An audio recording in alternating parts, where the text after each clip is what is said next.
Switching over. Alright, good evening, Warband. I'm here with BlackLocus, and we are going to talk authored content versus RNG. While I play the Swindle, which is, well, a game that works a lot with RNG in order to create the experience. Sounds interesting. So if you haven't heard of the Swindle, it is a cyberpunk game taking place in 1849 London. Here's the premise on screen. So in 100 days, Scotland Yard will activate their breakthrough artificial intelligence technology, codenamed the Devil's Basilisk. Its surveillance capabilities will be total. If the project is completed, your career as a master burglar will be untenable. Steal it before that can happen. Of 100 days. Sounds like a very unique niche. It really is.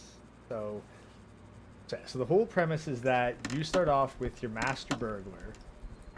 You can upgrade your character with the money that you'll steal and unlock higher tiers of places to go. But if your burglar dies, then you need to start over with a fresh one. 100 days total. Probably would be better to play with a gamepad rather than keyboard, but we'll see. So right now I've got all these different upgrades, but I got absolutely no cash.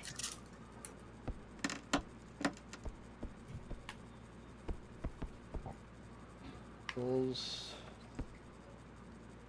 Spacebar to jump.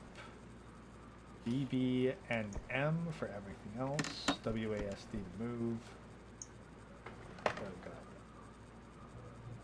Honestly, yeah, these controls are kind of bad. I'm gonna see if I can get my controller plugged in a bit easier. It's just, it hurts a lot on the keyboard. Oh, okay. Yeah, it's very much designed. Is it like Stellaris clusterfuck, a ton of buttons, or? Oh no, the button layout's actually very simple. It's just made for a gamepad more than a mouse and keyboard. Oh, I see. Yeah, I know it's a 2D side scroller. So yeah, 2D side scroller, cyberpunk roguelike. So actually, I'll send you the link to the stream itself. Going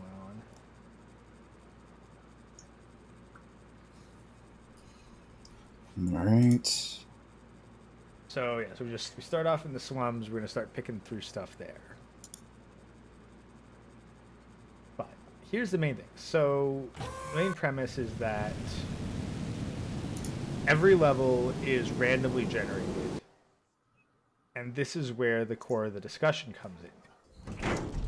Random number generated or AI content versus authored content.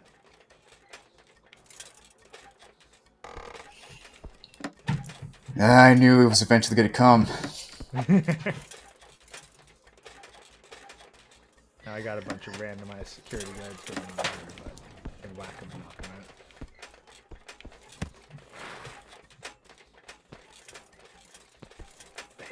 That's where it gets interesting here, is because we've got more and more AI generated stuff coming out all the time. We've even got AI generated stories too, if I felt so inclined to pull up novel AI. But that's where it gets neat. Like, where do we go with this? Like, what? Because what exactly are we trying to get out of the content? I think that's where the question of AI versus authored content comes in. I believe when it comes to AI generated content, I believe it would work best for optimization for quality production. And what I mean by that is we can just speed up the progress of wait, no.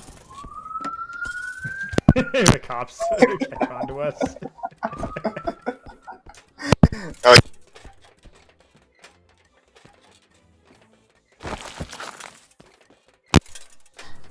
And I just realized my audio interface was off, so sorry about that. As I was saying before the cops pulled up, and I'm kidding by the way, they didn't. They just passed by. Open up. We heard you talking about AI content. BlackLocus, you're under arrest. But as I was saying, I believe it can speed up the brainstorming process a lot faster.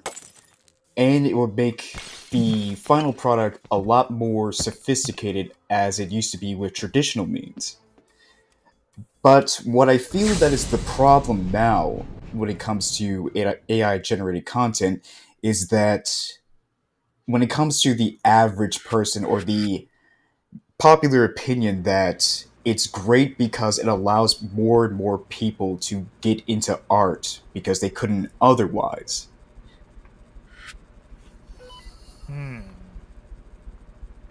Yeah, well, I don't know about wouldn't otherwise. It lowers the barrier to entry, but that's not necessarily like, oh, it makes it that people who couldn't get in otherwise. Like, no. just anyone could pick up a pencil and get into art. Yeah, I understand that. Anyone could theoretically become an artist, but the thing that always stops them is the amount of time they actually have to put into art. Yes. And that's very much like one of the core issues there is, well, people have to commit an amount of time to make the art, and it's even very much like that with video game development. Mm-hmm. Is that a lot of the reason why this kind of randomly generated content is because you can create significantly more content by having it randomly generated via an algorithm rather than having to handcraft every single level. Uh-huh. You know, let's transition to that topic because there is an artist that I used to follow heavily. Have you heard of Boro CG? Oro CG, I have not. Well, he originally used to be a painter, a digital artist painter, and he did follow some. He did have some great advice when it comes to painting, and to be quite honest, his painting advice helped me greatly when it came to transitioning from line art to, digital painting. But with his recent transition to CGI, it seems that his whole perception of art or digital art in general has been severely skewed because let me see if I can find this video. He posted a very controversial video of saying or asking the question that is digital art dead? Yeah, here it is. Why I think digital art is dead. And he focuses on the more of the industry perspective of being an artisan, that it only comes down to how much money you make at the end of the day.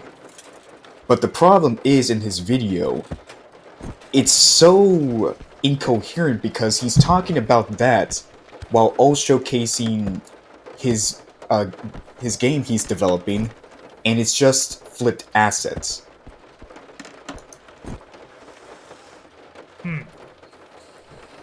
Well, I mean, he's not necessarily wrong in that sense. Because, Not well, necessarily. what's the thing is, like, with art,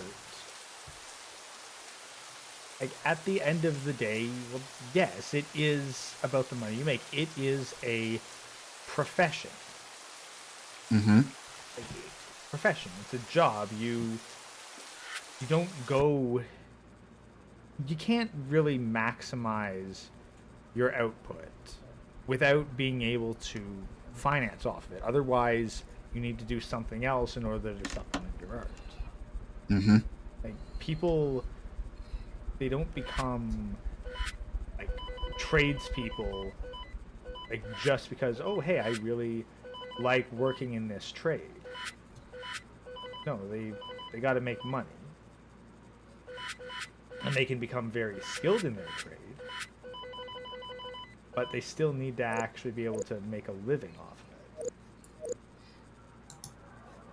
Yeah, and I agree, but the problem with this um, statement and what his whole point was is that it causes a lot of misconception in the art community, for better or for worse. And knowing people, the whole message is going to inevitably be over sensationalized, where people start to go overboard that this is how art should be from now on. Well, what would that be like? This is how art should be like. Is that like art should be profitable, or like what's the message that's getting misconstrued? that art in general is just about making money, you know? Well,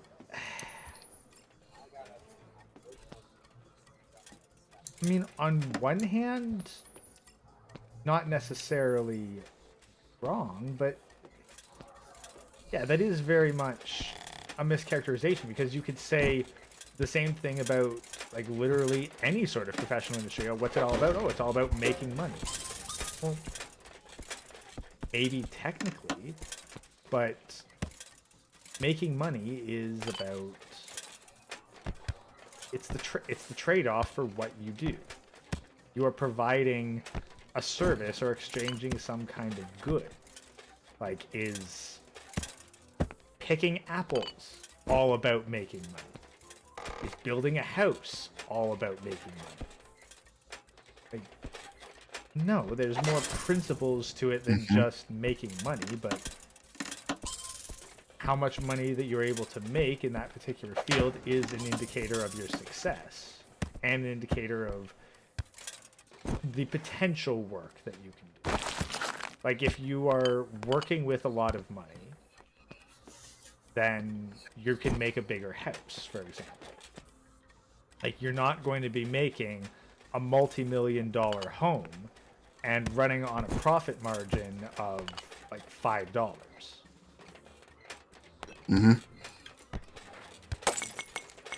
So I can Yeah, see. So I can see yeah. Don't that. get me wrong. Don't get me wrong. I'm not trying. I'm not even trying to demonize people who do want to pursue art as a profitable career. I believe everyone is in their right to do that. It's just that my fear is what we're seeing with Marvel, Paramount, and all these big name corporations, where they start hiring these brainlets of of people who don't necessarily really give or care about the product, but they only care about advancing their own careers. Well, see, in that case, it's not even that they care about money. So much of that is more so they care about the influence that they are able to acquire through control over the message. Like, those people, I wouldn't even say give a shit about the money. And their employers certainly don't give a shit about the money. Because they're clearly willing to run at a loss for an extended period of time, so long as the message is what they want it to be. Yeah, but this is where we start getting a problem of where this whole situation starts to become cancerous, you know? Because what I believe is that people, or the common belief is that people think that this is just going to be like a segment thing, when in reality, I believe it's going to start spreading.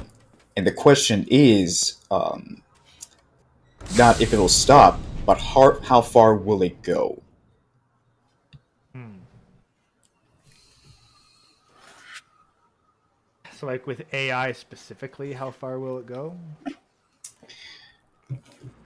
Or like with more so the monetary focus?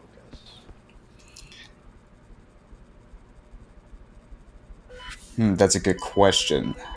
Because, like, I think that anyone who is getting into the field of art because they want to make big bucks is a fool.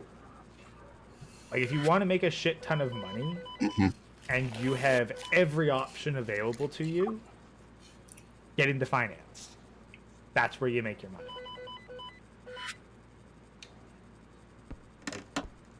It's me. If you think being an artist is going to be your next big break, I'm going to burst your bubble and say no, it's not.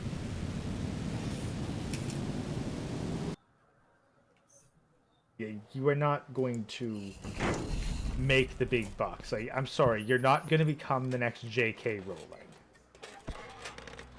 It just is not how it fucking works. Yeah, and it's going to be even more rare if you're trying to bring in, Eastern examples like the creator of One Punch Man with his webcomic.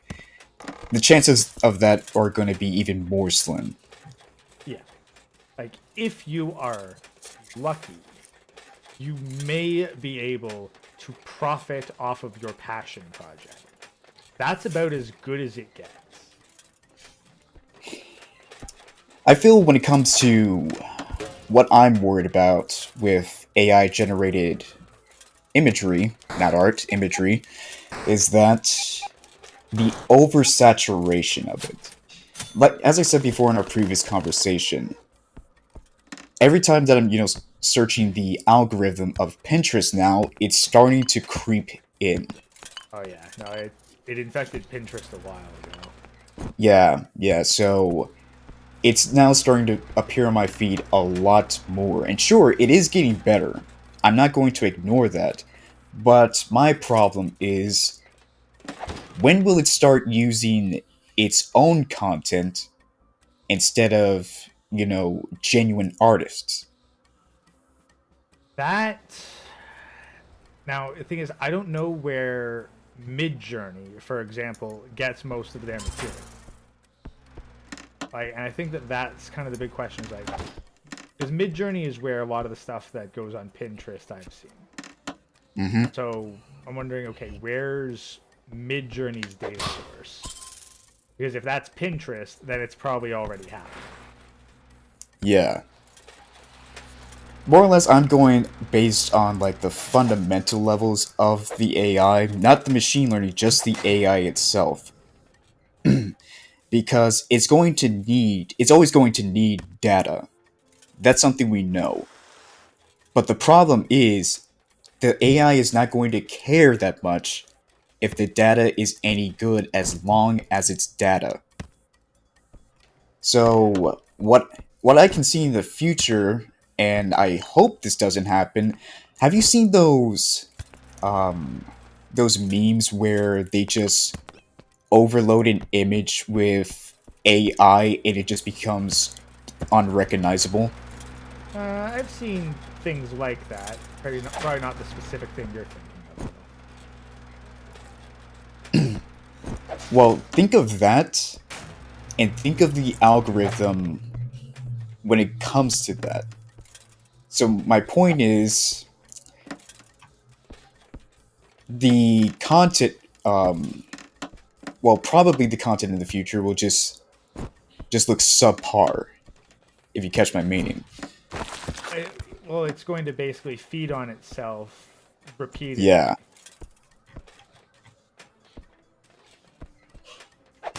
Yeah, and for me, I don't see that as a very, very healthy outcome.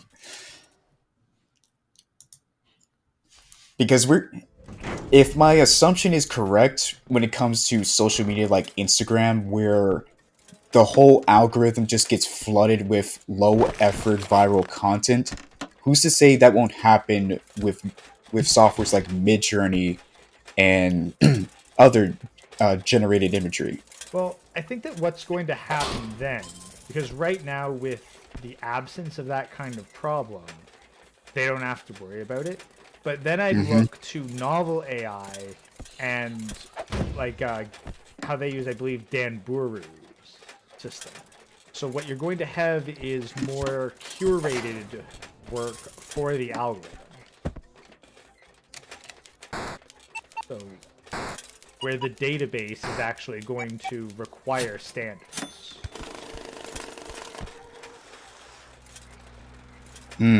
I see.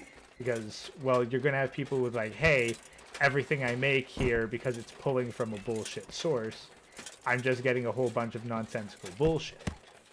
So you're going to see good old-fashioned capitalism strike in, and you're going to see a lot more effort going into curating the content rather than...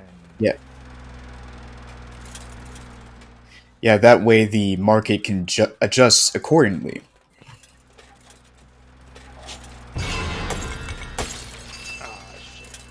shit. Wait, what happened? I fucking fucked up in the swindle. I was starting to hit kind of the negative feedback with like your guy dies and then you try to do something risky and it's building things more complicated. Like, the levels are getting harder and harder now just due to their designs, and you're getting stuff where it's like, is this even possible to do with my current set of abilities?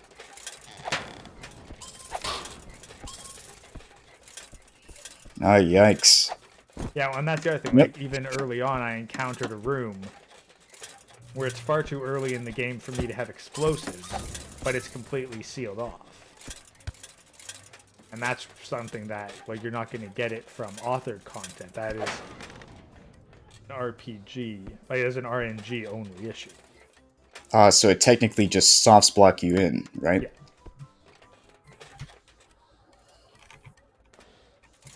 Try to... Yeah, and then I fucked up that jump because I tried to swing mid-hit, landed on spikes, and now that's another fucking burglar down.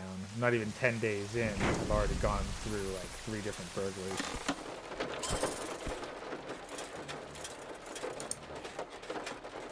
The game's all about getting greedy. Puts you into shitty situations and it's like, gotta try to go the extra mile for the heist, and I might fuck up. You break your concentration for too much or take a risk that you really shouldn't, and you will fuck up and then you'll die, and then the pressure's on because, well, you only have 100 days to get everything done.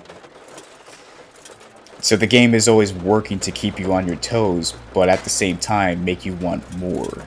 Yeah, because originally, when they first made the game, this position right here is kind of shitty because I don't know how I'm supposed to hit this guy below me. But, so, like, I don't even know if I can get to him. So, like, I've got some money, like, I've got, like, 600 pounds that I've already stolen. But, like, if I don't manage to clear everything, then I won't get either the ghost bonus or the aptitude bonus, which will be worth far more. So it's constantly pressuring you to take risks. But originally, before they had the time limit, people just basically did the bare minimum that was safe in each level. And so, like, no one actually tried to do anything. It ended up being a very boring game where everyone hung out in the safest, lowest, cheapest parts of town. They want you to do the biggest slums. And that's when they put the 100-day limit in. I'm going to have to say fuck it to this heist, because I don't think I can get much further. Even a freaking 2-story windows becomes an impassable obstacle without the double jump. I do have the double jump, so I couldn't use it.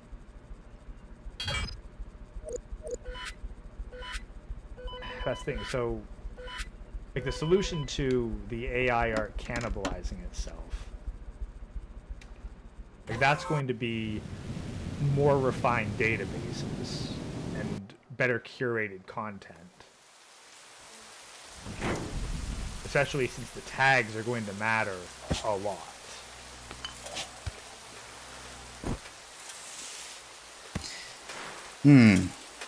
Yeah, I can definitely see that being a viable solution.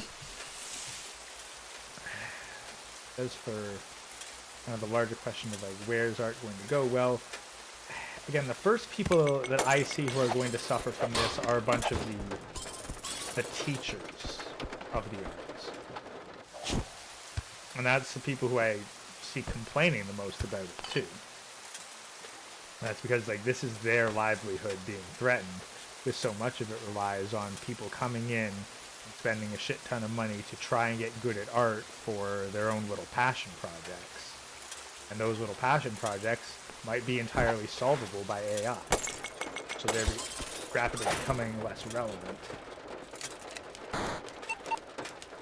Like, who wants to spend like a whole bunch of money learning how to draw when you can just drop a fraction of the price and a fraction of the time to have, like, your freaking Sonic OC or whatever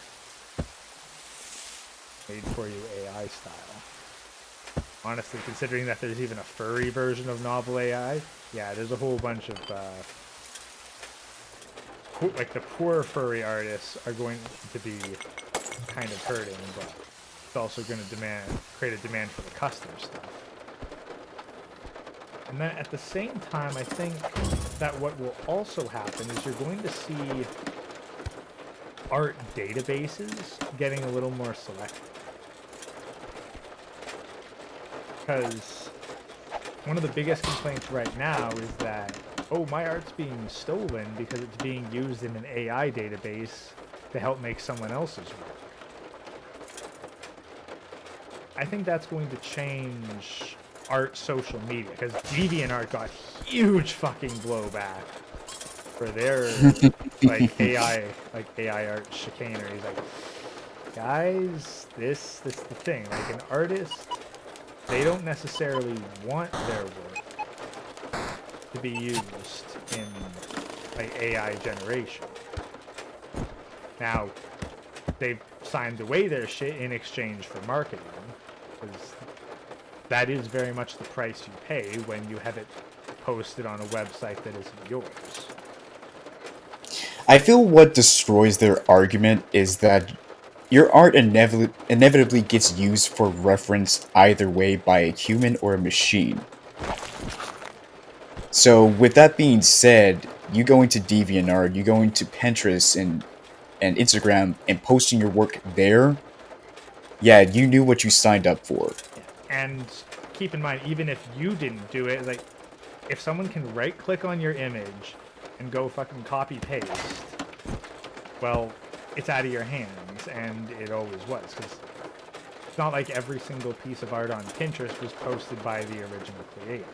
That shit's second, third, fourth, fifth hand a lot of the time.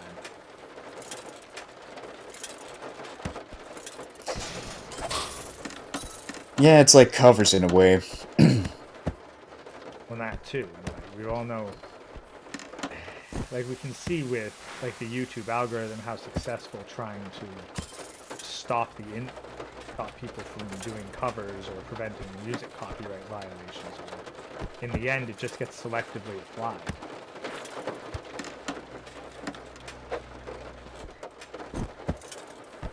Yeah, pretty much.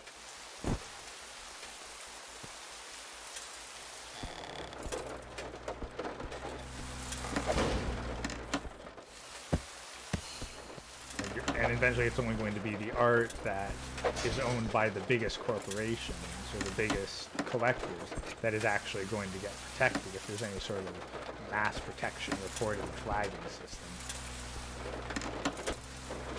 Which basically means Disney's gonna fucking lock all their shit up and everyone else is just gonna have to eat shit.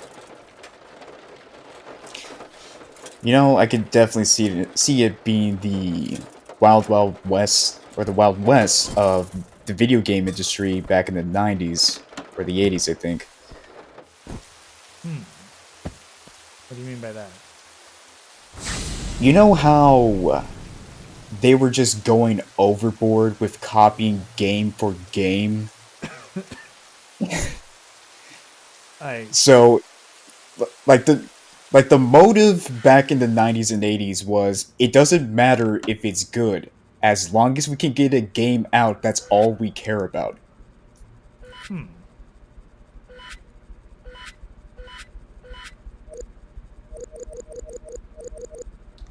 Like, successful game titles like Nintendo, Sega, those guys were good. I'm pretty sure they were just chilling when the crash happened. They were good. Everyone else was just screwed.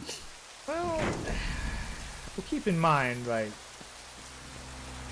Nintendo, like, they had the Nintendo, like, seal approval and stuff. At the very least, you had to pass some kind of quality control in order to be allowed to put stuff on the console. Mm-hmm.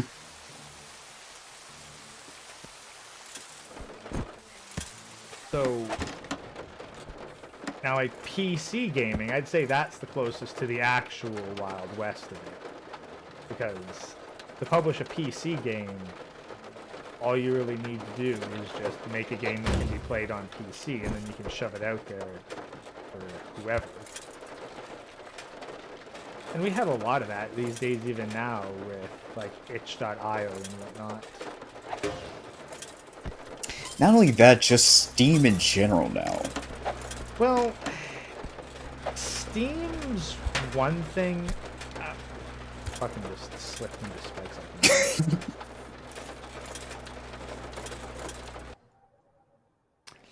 Like, Steam's one thing, but, like, if you've ever gone on itch.io, like, it's a very different sort of wild, wild west out there. Like, I don't think you'd ever find a game on Steam that can be played in its entirety in 5 minutes. Bruh. Maybe you will. I don't know, I think I can name a few where the game was just so bad that 5 minutes was all you got. Well, no, there's a difference between the game being so bad and then the game just being small in its scope and ambition. I see. I'm not talking about a game that you played 5 minutes because it was fundamentally broken. No, I mean, you played 5 minutes because that's literally all the content. Like, heck, I've made and technically published a couple games like that. But that's all they were really meant to be. So can I...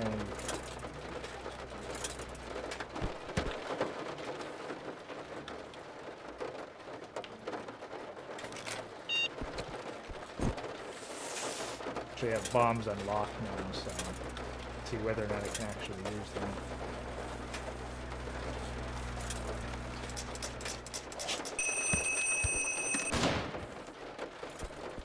Idea whether or not that worked.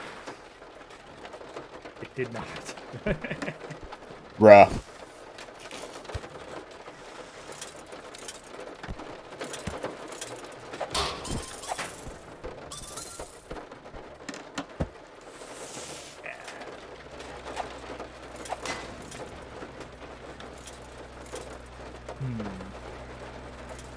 So, and then, I guess kind of expanding on to even the question of asset. I mean, heck, I found a whole bunch of really cool assets for cheap. Like, how is... Like, you look at asset clips, and at a certain extent is like, well, how is this any different from, like, using samples in music? Especially if you pay for them.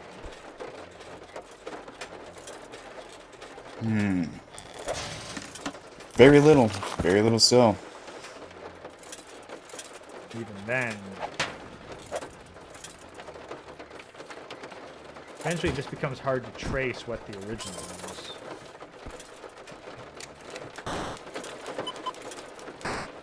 Yeah, because you, at the end of the day, you don't know what was an in-house created asset and what was purchased.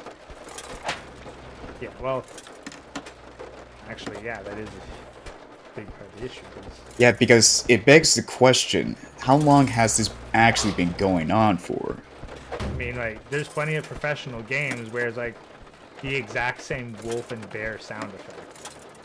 Mm-hmm.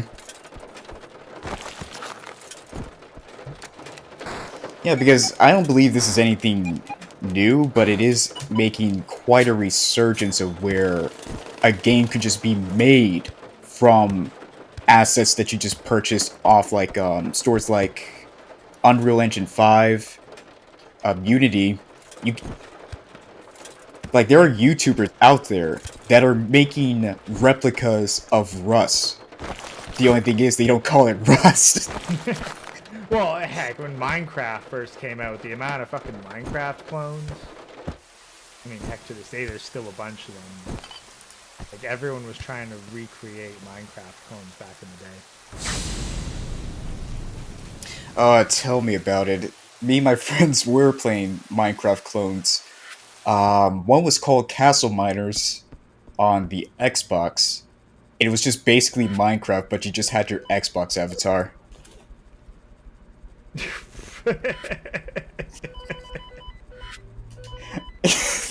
I'm not even joking.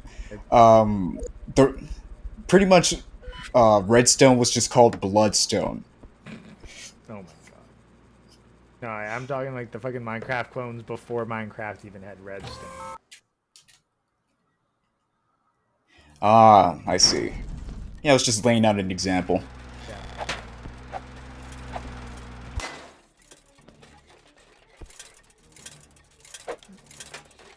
So Yeah, because movies do the same thing, it's just a bit more discreet, because the only way they can get away with certain things, or certain... For example, sound design. It's become quite known that movie studios will purchase or borrow sound effects that another studio created. A very famous example is the Star Wars scream, the Williams scream. the Wilhelm scream, yeah. Yeah, the Wilhelm scream. That has been used in almost countless movies. And it's been used so much that it was really hard to trace back what was the original sound.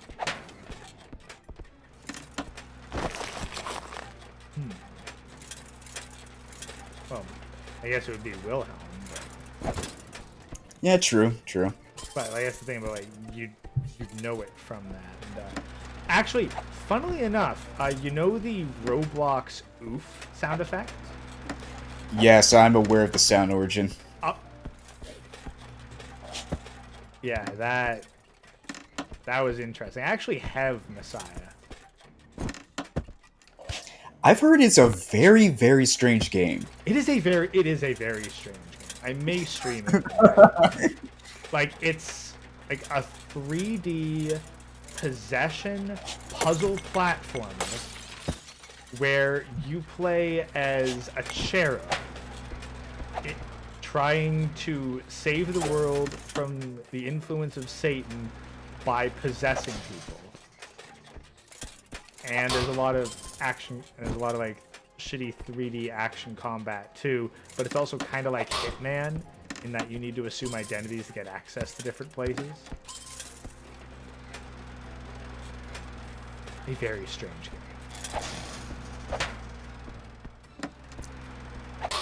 It's kind of hard to wrap your brain when you explain it like that.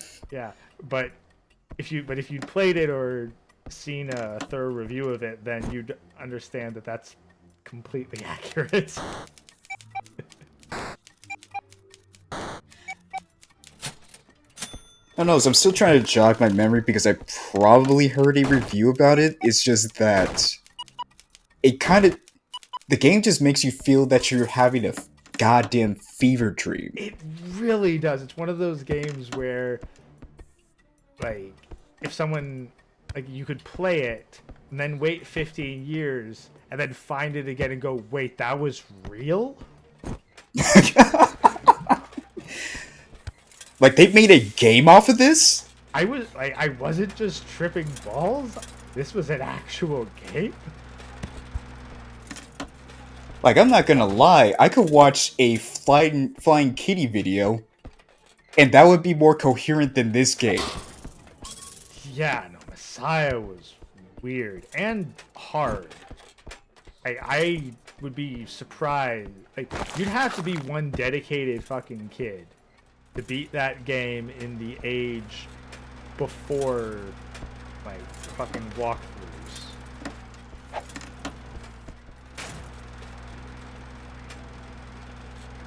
Fucking take out like 2 goddamn security guards and a fucking flying camera while disarming this mine, all for fucking 2 goddamn pieces of cash. But I want the fucking, like, 100% bonus for getting all the cash, so gotta do stupid shit.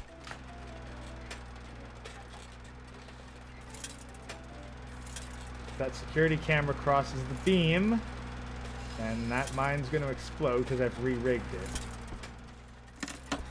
Maybe it's not? I don't know. Okay. Got the camera.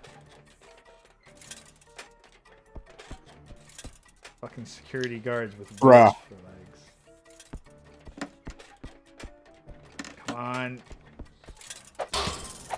Oh, got it. Fucking Christ. Yeah, but here's the thing. Like, that particular encounter was not scripted. I couldn't prepare for that. All it does is it gives a bunch of the fundamental systems, And I've got to figure out exactly how to overcome it, if it's even possible.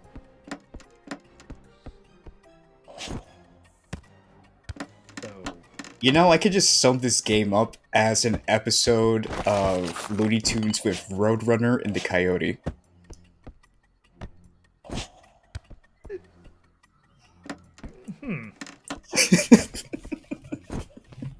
oh, which one's the coyote? You know the coyote that would try to catch the Roadrunner? Yeah, Wile E. Coyote, super genius. Yeah, yeah.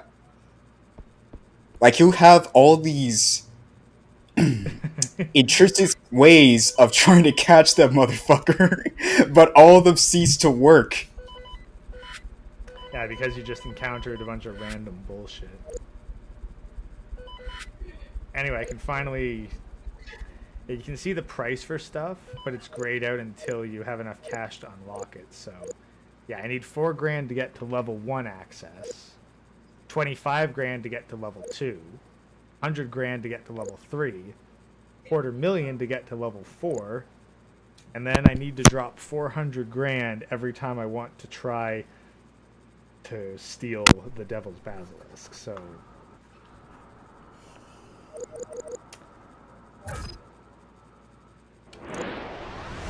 that's why you have to go into the higher ranked districts, because yeah, I got 89 days. At my current pace, there is no way I'd be able to make that just working in the slums. How much do I have left over? 100. Can't afford shit.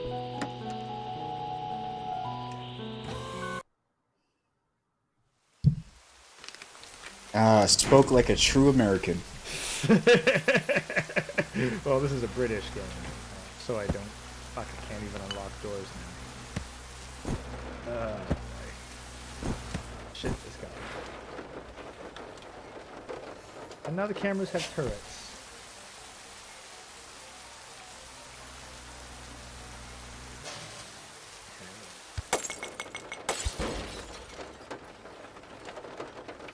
Jumping frog robots or some shit.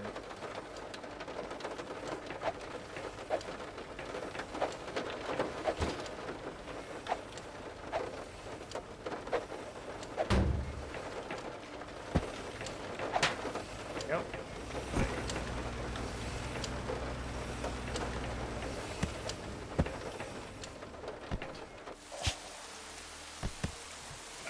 So, yeah, that's always a class. That's the thing with the art, kind of like with the money aspect of the author content. Like, again, you got to make money off of the work, otherwise people aren't going to stick with it outside of doing the basics for their passion projects. Like, they won't ever reach the scale, and they won't ever reach the audience scale either. Yeah, because people are going to gravitate to what is the more attractive option, even if it's you know, not the fundamentally right one. Again, isekai smartphone. 27 light novels, 12 volumes of manga, 12 episode anime. We got a full season. Like, what's the premise of that? Is it just the protagonist is only special because of the fucking smartphone? Yeah, basically his smart, like, he's basically like, hey, you're reincarnated, so what do you want to take into the new world? He's like, I want to keep my smartphone, and then basically, I think his smartphone like gives him access to a whole bunch of magic things, like he can do magic, like it's apps on his smartphone. And then he just, in typical isekai style, he keeps running into all sorts of various cute girls in a wide variety of stuff, and most of them are OP in one way or another. Like, I have not actually read it, nor watched anything more than just a couple second clips of it, but it is It's fairly absurd.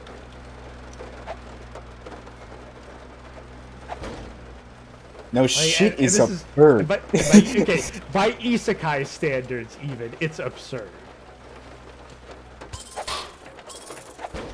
I mean, if I could just replace the protagonist with Doom and nothing changes, Replace it then with yeah, that is replace the protagonist with the Doomslayer.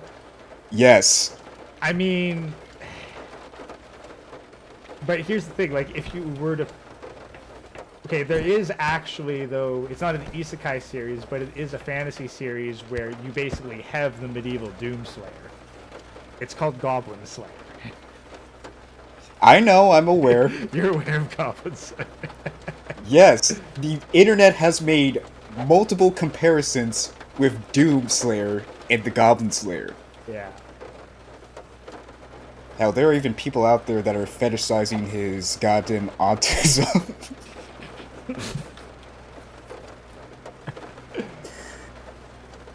Ah, the internet is weird. But yeah.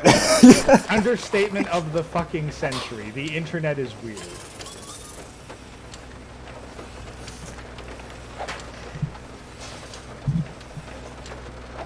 I don't know. I think that's a perfectly rated statement because I've had nightmares of your AI generated art. Which one, Manic? Yes, with Manic.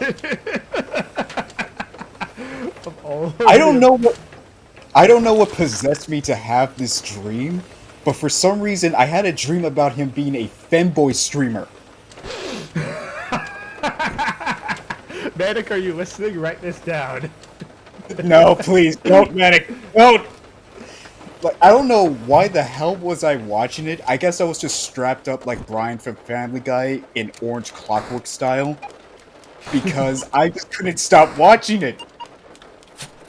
Like, I felt that I was eternally screaming in my head. So, Like, the moment so terrifying, No, but I can't look away. My eyes So- are hurting, but I can't stop watching. Oh. I'm pretty sure they have those, like, contraptions that keep your eyelids, from closing.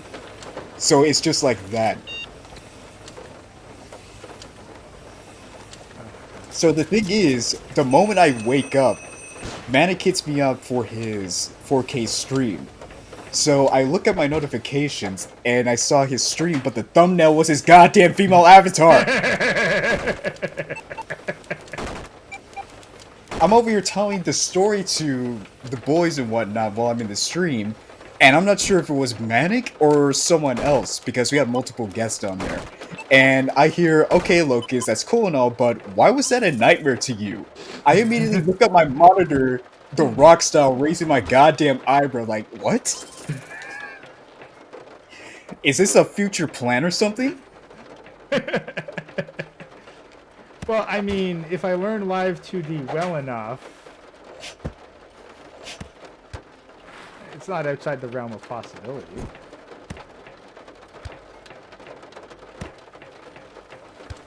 Come on, Grace, stop this.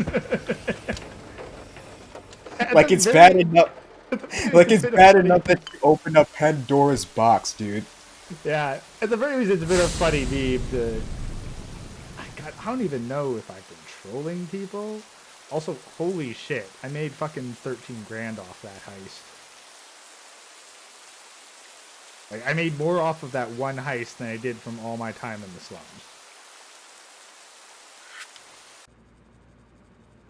Noise, dude, noise. It's been a while, so I keep forgetting like how OP some of this stuff gets. I gotta fucking pick my upgrades. The thing, you don't wanna spend too long like just getting all upgrades, because every tier allows you to get significantly more money. But if you go to a new area and you don't have the gear for it, then you can easily fuck yourself.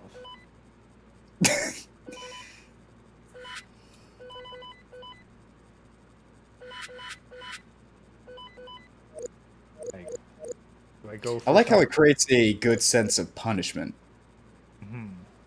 Yeah, Yeah, no, if you get cocky, you get fucked pretty fast. So Mhm.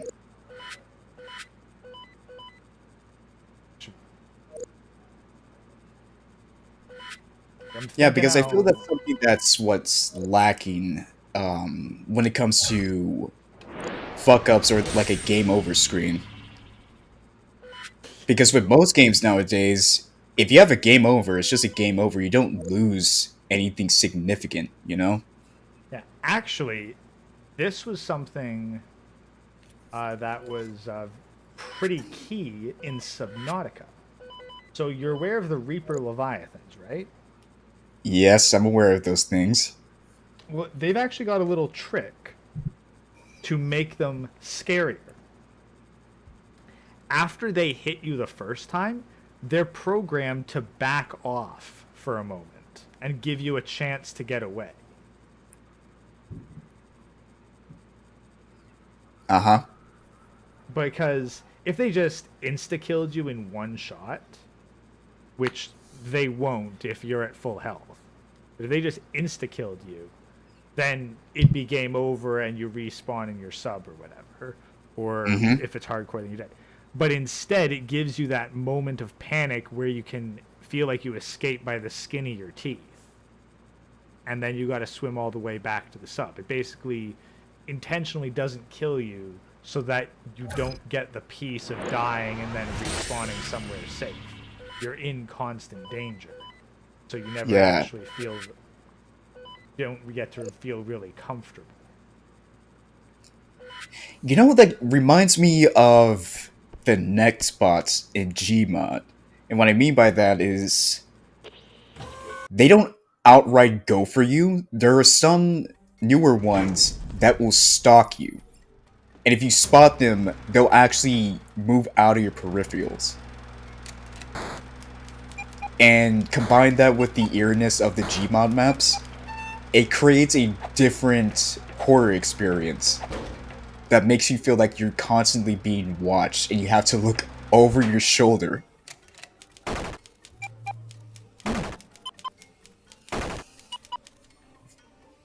I think I've heard about similar shit. Almost fucking dirty camera there. Heard of similar stuff too. I think even Subnautica has some stuff that, like, it creates stuff that stalks you rather than just outright kills you.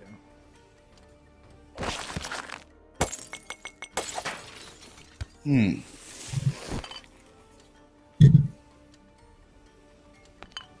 It's all about. Oh, actually, no. It's the forest. Actually, yeah, the cannibals. Like, you get into a very Oh, yeah. complex sort of relationship with them because, like, their AI very, very advanced. Yeah, it's very developed. Establish relationships depending on, like, how much you interact with them, how many of them you kill, how you kill them, what you're wearing. Not only that, like the encounters you have with them. Like, let's say you're in the forest at night and you hear like rustling, and one of them just charges at you, and you look at them and they just go the other way. It's like they're sizing you up. Yeah, and that's the thing. Like, when even Shadow of War too, and the Shadow of Mordor stuff, by giving the condition where you don't have, like, not every match ends in like kill or be killed. Like, you can have stuff where you run away or they run away. So, like, there's always a to be continued. Every encounter isn't necessarily the final encounter, and it builds that relationship between you, like, and the orcs in that case. But it can be your relationship with the Reaper Leviathans or the Ghost Leviathans or the cannibals.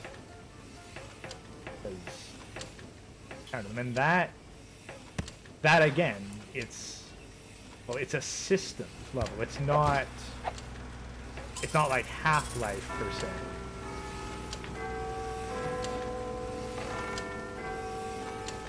Well, with Half-Life, I believe it uses a grid format, and that's how the AI stalks you. Because it doesn't use a traditional pathfinder of how, normal NPCs move around the map. Yeah, but like with maybe there's a better example. Half-Life still has some systemic, but like versus a game where every encounter is pre-scripted. You know, the kind of stuff that speedrunners would. Let's say Mario, for example. Like, your encounter with a Goomba level to level is basically going to be the same. Mm-hmm.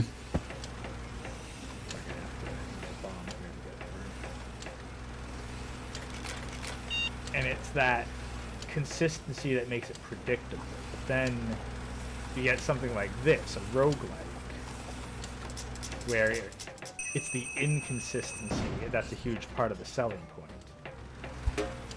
It gives you a curveball. Yeah, because like you're not supposed to be able to predict what the heck's coming up with any sense of rationality, and the variation between encounters can be pretty high. Yeah, and what really sells it home is that it always keeps you guessing. Yeah, like right now I've got this fucking terminal, and I'm clearly going to need to use explosives to deal with that. So, but I only have 2 bombs left because I had to use a bomb to get down here. So I'm thinking, okay, well, if I hack this mine right here, turn it green, then I open this door right here, but I don't destroy the guards on the other side and instead let them walk through, then I can use them to set off the trip mine, detonate an explosive, and start doing some of the digging for me. But to do that, it needed a guard that rotates sideways and a trip mine in their pathway that I could reprogram.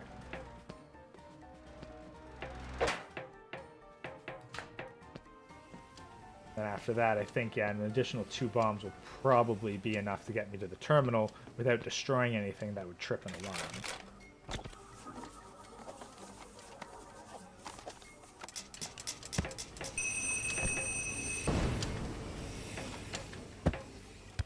Exactly 2 bombs. That's the thing, but that's all like random systemic stuff. This is not a pre-scripted puzzle encounter like you'd encounter, say, in a Hitman game.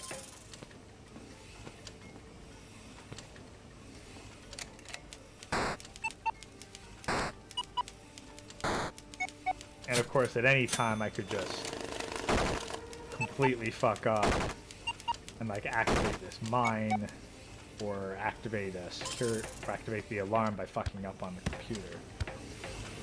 But the game doesn't necessarily tell you that like what the various consequences for each of these failures are. You have to do it by more or less, you gotta fuck up. So I almost completely fucked up and got caught by that camera. But I really ought to test out, while I actually have a clear run to the exit, Steam Purge. This is something that I, quite frankly, never really got the hang of.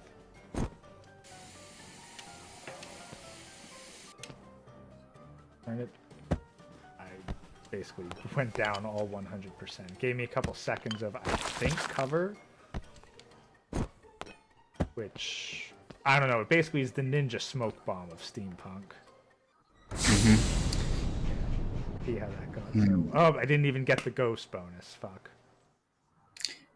So we know what's most likely going to be the direction that corporate industries are going to go to when it comes to AI imagery or just generated content in general. But what would be the direction that indie industries would go?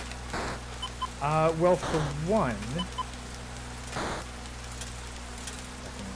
I can see a lot of potential for creating visual novels with AI art. Like, I'm pretty sure that just using the stuff on Novel AI, I could create a full-on visual novel, like, for the warband, but everyone's a waifu or whatever. Oh God, no! Hey, I don't know, fucking maybe I'll blackmail people and be like, hey, donate or I'll do it. I'll do it, man, I'm crazy. You know, I have a feeling there's just going to be a meme of me, and it's just going to be the heavy one where it says, "I fear no man," but that thing, Tomboy that, boy, that thing scares me.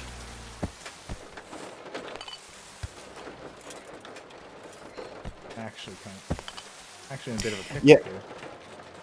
Honestly, I feel a very healthy approach, or the safest approach, would just for machine and man to work together. Well, And what I mean by that is, it's doing it in moderation, you know? well, you're asking humans to exercise moderation. I mean, it's either that, or there's a highly likelihood that whatever content they're making could fail in the industry. No, the indie industry part of things, you know? Well, that's the thing with the indie stuff. Like, again, like, there's plenty of stuff. Like, there's plenty of professional hand-drawn work that, you know, has fucked up hands and faces and eyes and proportions. Mm-hmm. So for a significant amount of stuff, I see this as being good enough. But it would have to be for something like either light novel illustrations, because they're infrequent enough and can be abstract enough that you could do it with AI. I believe we would also have to take in the consideration of the audience. Because, as we all know, when it comes to CGI, or just visual effects in general, I feel that the audience has become less and less forgiving for visual or production mistakes. Like, the things that we could have gotten away with back in the 80s or 70s, we can't get away with now in current year. Well, I think that depends, honestly. I need more specifics before I could agree with that.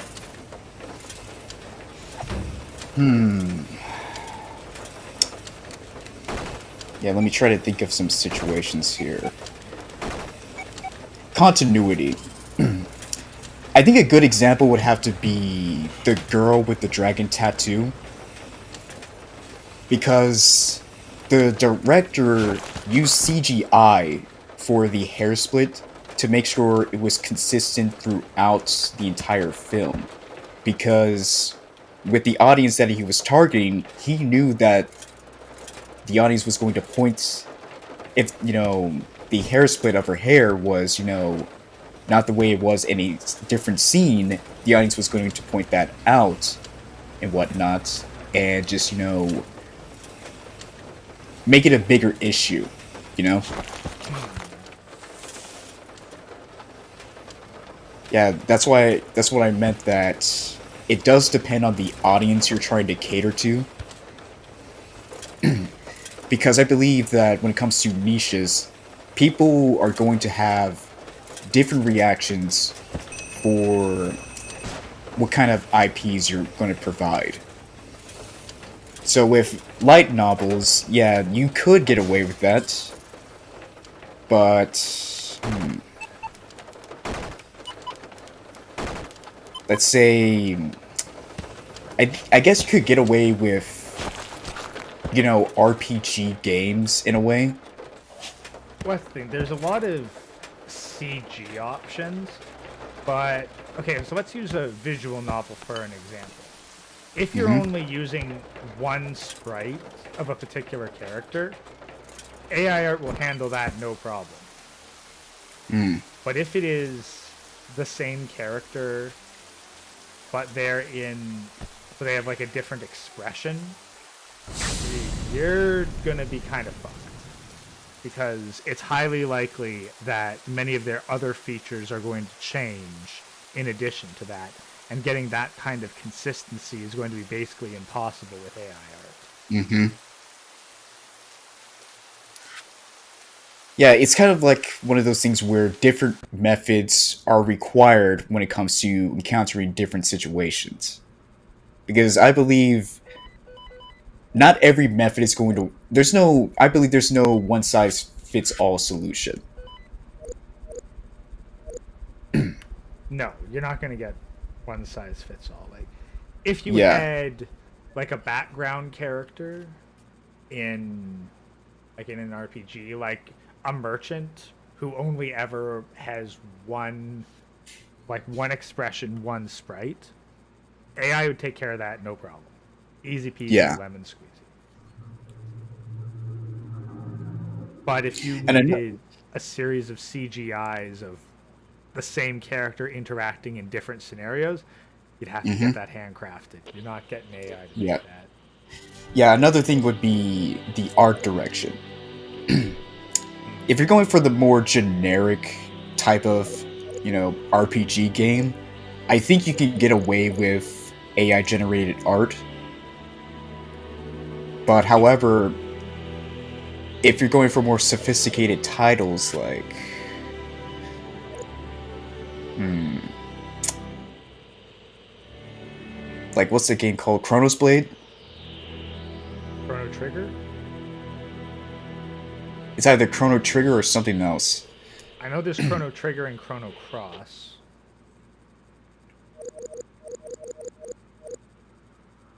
but I'm not entirely sure. Like there's like Chrono, like if you ask like Chrono and Blade, like, I'm pretty sure there's a whole bunch of different games that have some sort of combination of one or the other or both. Actually, let me give a better example. Tales of the Abyss.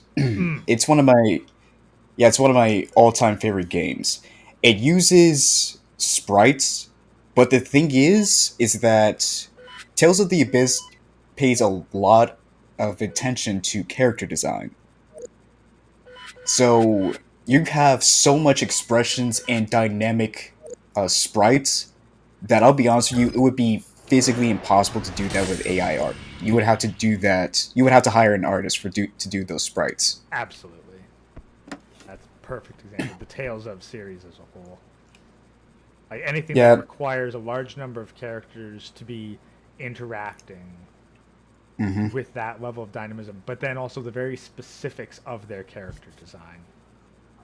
Just not happening. Yeah, we all know that big corporations like Disney, Marvel, they are not going to give a shit when AI generated imagery starts rolling in. But for the indie side, I believe they're gonna have to be more careful with their passion projects because, as I said before, if you're doing like a game like Tales of the Abyss, then you can't just solely rely on AI generated art. I believe using not AI generated art, using AI will be a great tool and would boost up the quality value. But at the end of the day, there are methods like traditional methods that are still going to be used into some regard. Yeah, like you won't be able to do it 100% without severely scaling down the scope of your Hmm. game.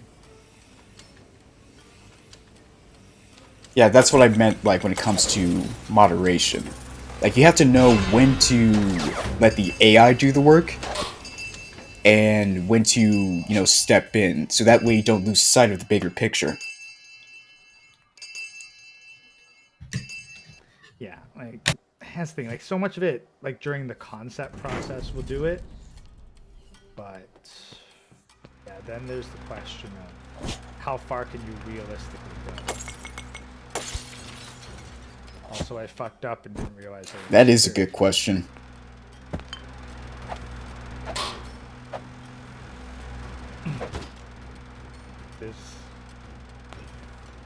There's reasonable limits to what you can actually accomplish without having to actually draw anything. Now, you might be able to get away with some of it, like, say, you use AI to get a singular character design down. But then you're like, well, I need them to have a variety of different expressions. You know, I think it would be like the situation with Gotham Knights, where the limitations of technology is no longer the glass ceiling. It's now the creative choices is what's hindering the game. Yeah, I can see that.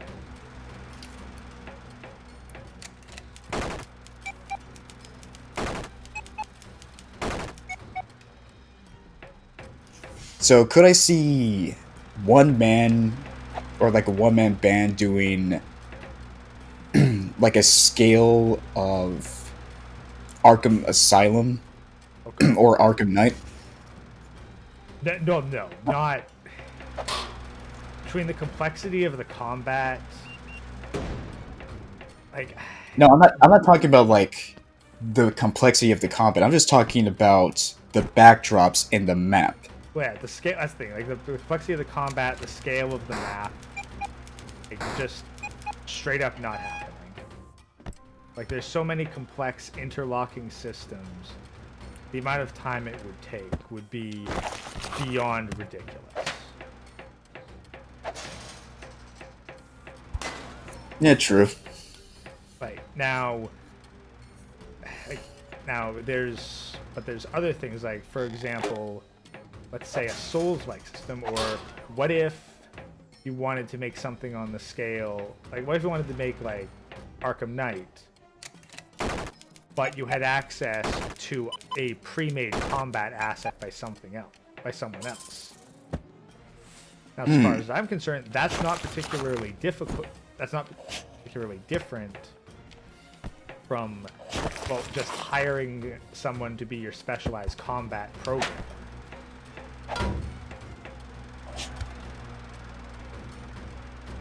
Or as I say, not really a fundamental difference. You're paying someone else to do the work. It's a stock asset that anyone can get rather than custom made.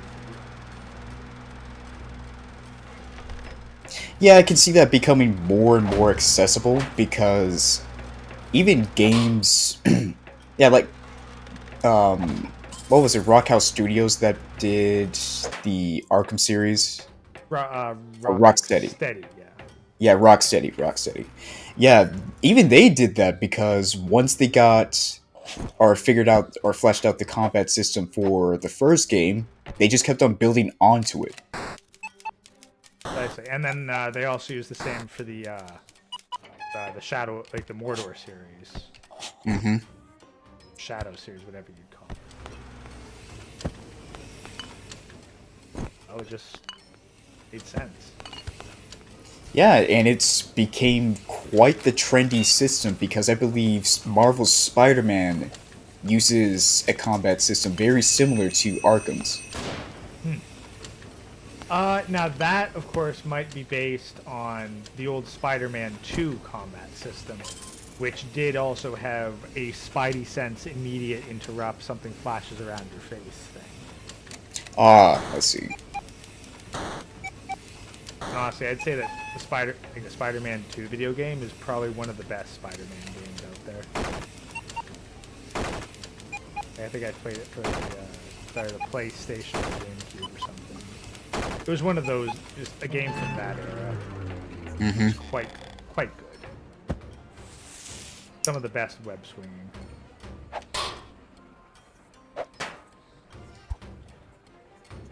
Yeah, Marvel Spider-Man was decent until they brought in Miles Morales. Yeah, no, this was long before Miles Morales ever existed.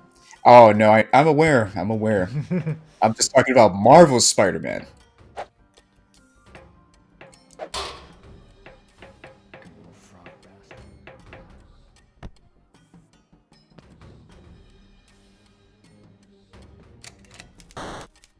You know what I can also see is how... You know how Unity has a really bad reputation when it comes to game development? Yes. I Yeah, can like definitely see that. I could definitely see that happening with AI generated content. yeah, like what I've heard with Unity is good enough for bad games. Yes, exactly.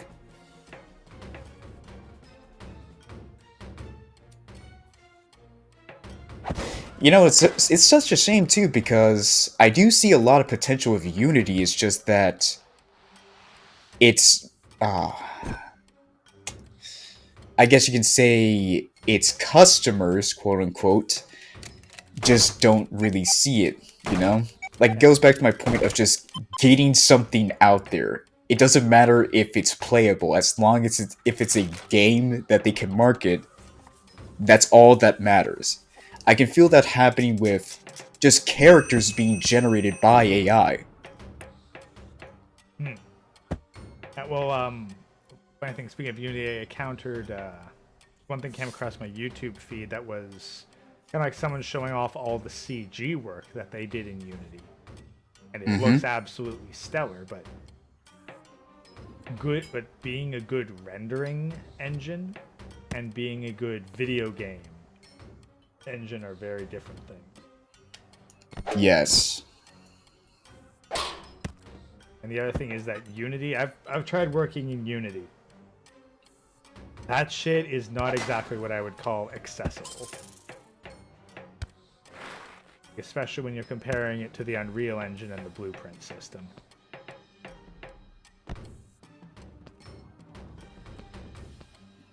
What makes it unaccessible?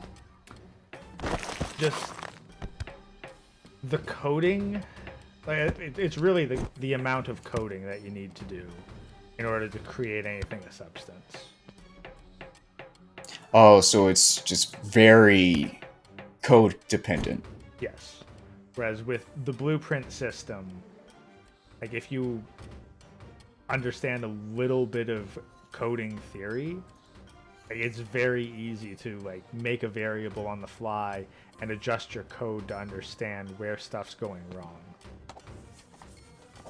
So I just I see. found So it takes a bit of stress off the expressions, right?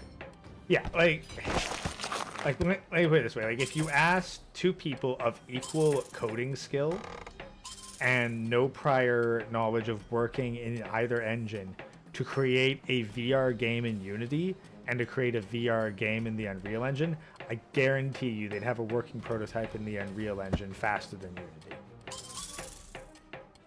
Bruh. Like I made a freaking brand new movement system in VR from scratch in Unreal with like, and I'm okay at coding, but that was something that I was thinking like, why the fuck can I make this work? Because if I was going to try this in Unity, it'd be a goddamn nightmare. Ah.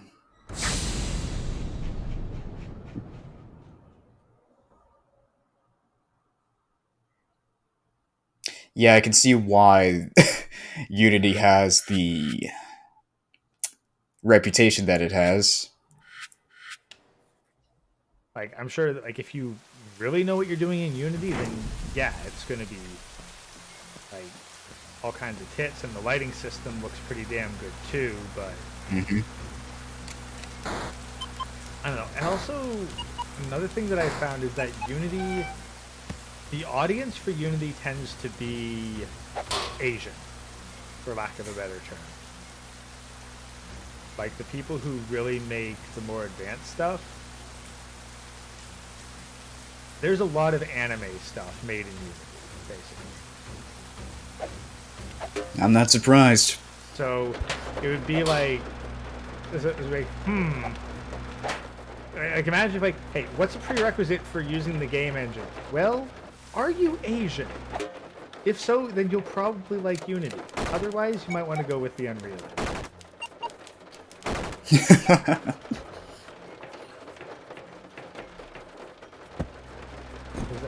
think it's that kind of, like, it really caters to a high level of depth. Yeah, it's like Maya versus Blender.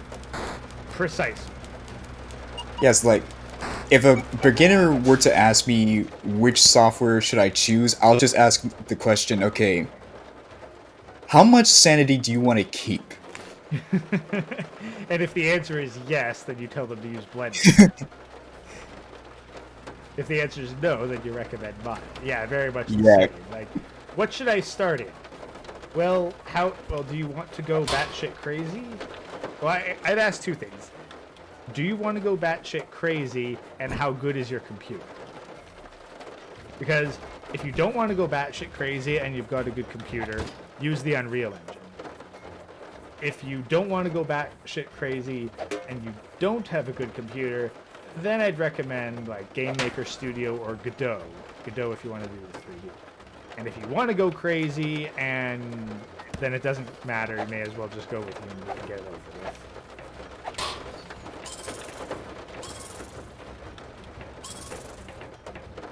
Yeah, because when you put it that way, there is a lot of adversity to overcome, especially when it comes to Unity.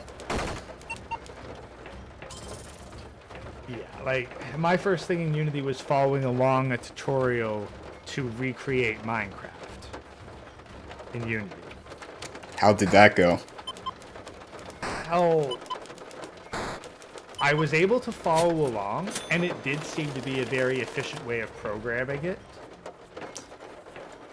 But it was also like, if you wanted to make it to optimize it, and you're building the entire world like panel by panel, not putting a bunch of cubes together, but like, it was like you were recreating the Java construction of it in Unity. So I could do it by I could do it by following along, but could I have redone it afterwards, understanding what I was doing? Hell to the no.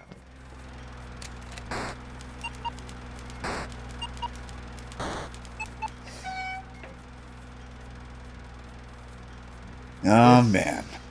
This particular thing is tricky.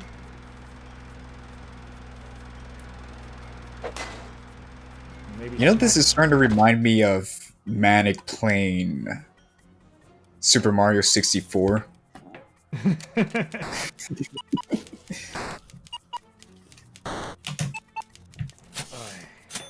Well, the answer to Yidis. Yidis, this is a roguelike steampunk heist game. So everything's randomly generated, and the objective is to steal as much cash and get out without tripping any alarms or dying. If you die, then you need to start with a new burglar. And your burglars get better and better multipliers the longer they live. Given that mine keep dying, my bonuses are kind of low right now. And I need to basically make $1 million plus in 100 days in order to take out the final security system, or it's game over.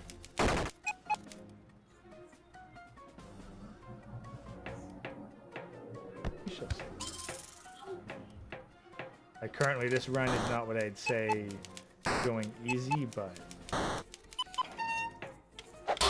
we'll just see how far I manage to make it and more or less run out of time. But I'm not really sure how much further to really go with the conversation. Like, at the very least, we can agree that AI art, like, it's got a place in a bunch of the creative development. And for a bunch of people who don't have the budgets to hire entire teams of artists, it's going to provide a whole bunch of supplementary material. Yeah, to a certain extent. Like I said before, AI has a great amount of potential in art. It just depends and goes down to how we use it. That's the thing. And there's always going to be people who use it in a way that is, well, lack of a better term, stupid. Very stupid. Like people who are just like, hey, I made this in Midjourney, but I'm gonna say it's my original work, and then I'm gonna post it like I made it myself. That's stupid. Yeah, I can't stand those people who do that. Like, I'm still seething over that one image from DeviantArt. Legit, when I see this on Pinterest, I just become less and less impressed because all I think is, really, this is the best you can do. And it'd be like, it's one thing if you like make it, maybe print it off and put it on your wall because you really like the image, but it's like you post it out there for other people to look at and to potentially like be impressed by. It'd be like 3D printing Lego and then trying to market your ability to make children's toys. Even better, it's like tracing, but you're actually putting it in the public setting. Yeah, it's like, hey, look what I made, and it's like, okay, you trace something.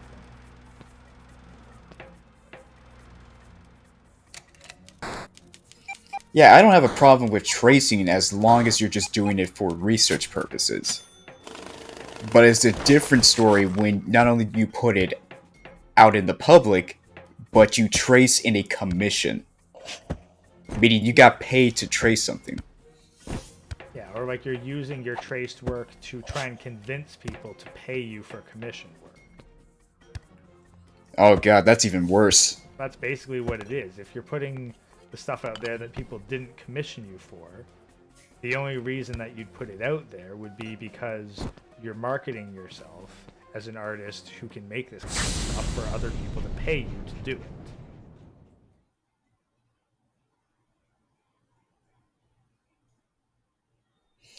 Yeah, and what I hope is, with these people that do it stupidly, is that there'll be pushback when it comes to AI art. Not as in, like, misconception, but it would at least encourage some originality, you know? Yeah, and I don't even think originality is the right term. It's like, I think craftsmanship. Yes, craftsmanship. Because that's really what it is. Like, originality is like, I don't really care about whether or not your design is original or whether your style is original. Like, I want something that, at the very least, I had to pay you for. Not, like, I could just go and type some stuff into a machine. Mm-hmm. Now, some people want that because, hey, there's people who are just good at putting concepts together with AI art. Like, and I've done a couple of those myself where, like, I've been paid to make like AI art commissions. Like, hey, like, because people know exactly what it is. It haven't been disguising it as my original work or anything. Like, that's one thing. And if some people wanted to go that route and be like, yes, pay me for AI art commissions and I'll talk it out with you and make you a whole bunch of shit. Hey, cool. So long as the client knows what they're getting and what they're actually paying for. Yeah, a very important factor would be integrity.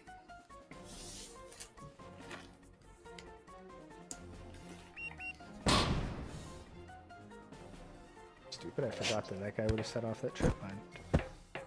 But I'm not dead, so...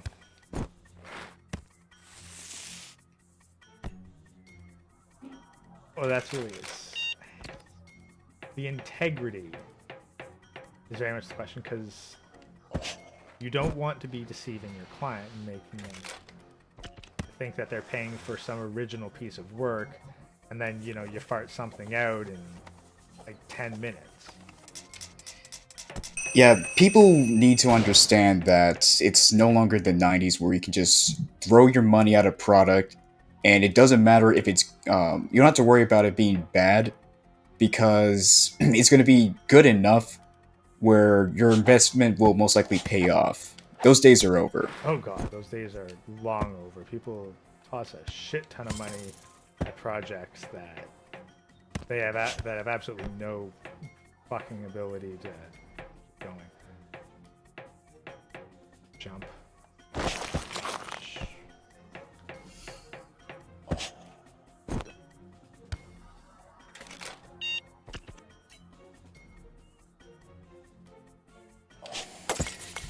So, is the main question: are artists going to be replaced by AI generated content? No. Oh god, no. They're not even I close feel to being replaced. Yeah, I feel it would be the opposite. I feel that artists would be need more than ever.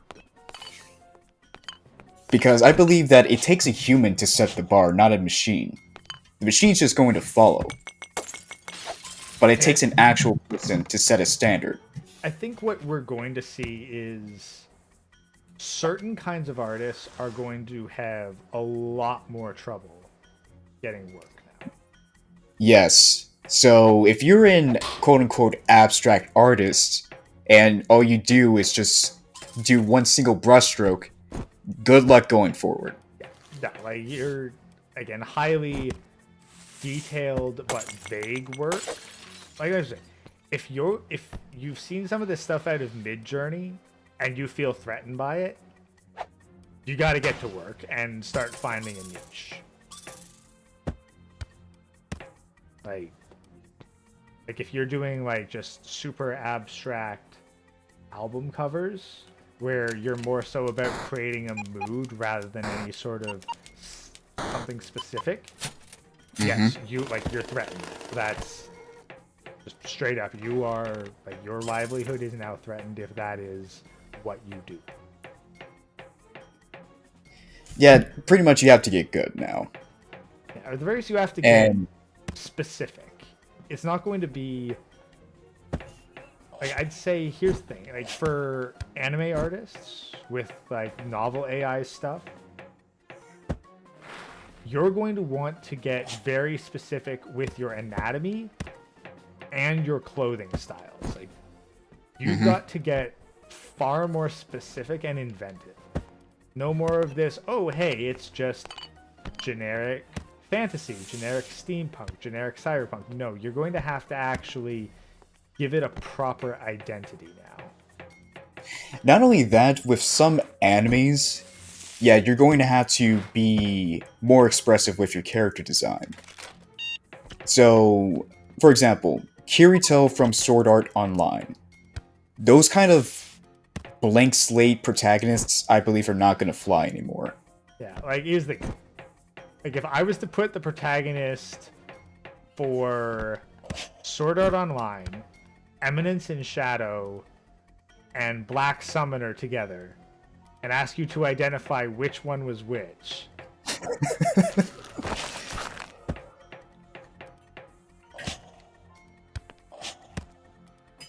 Like, whereas you look at what's probably one of the more successful isekais, Konosuba. Like, Kazuma wears green. That's the thing. That is his color. He is green.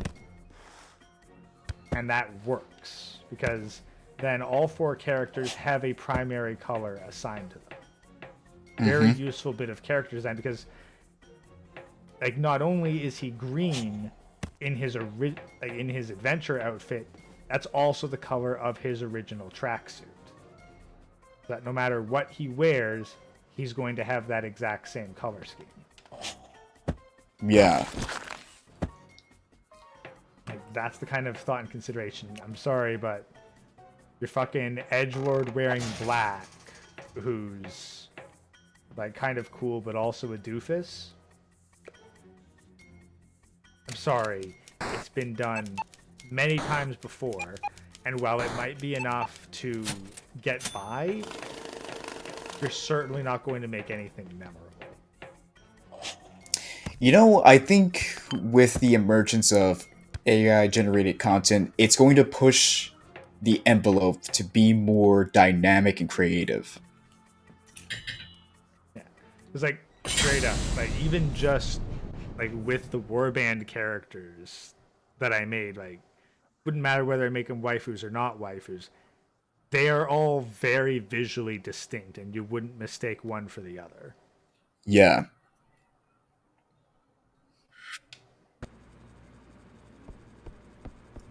From what I heard, you did a Sir Yeetus one.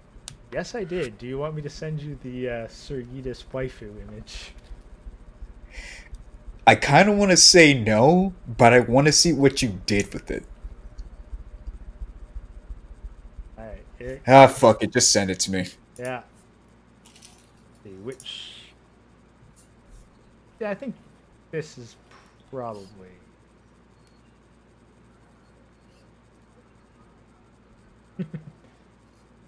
prepare for the reactions, chat. Oh boy. There it is.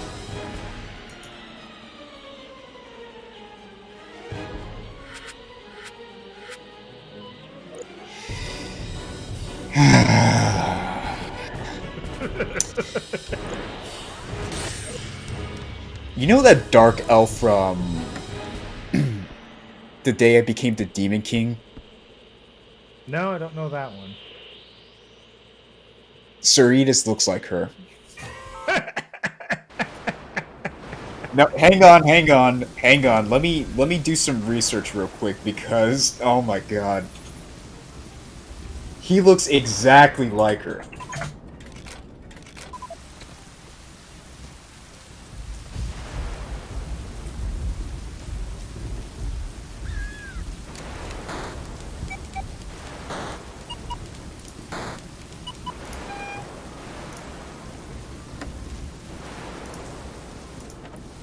Hang on, chat.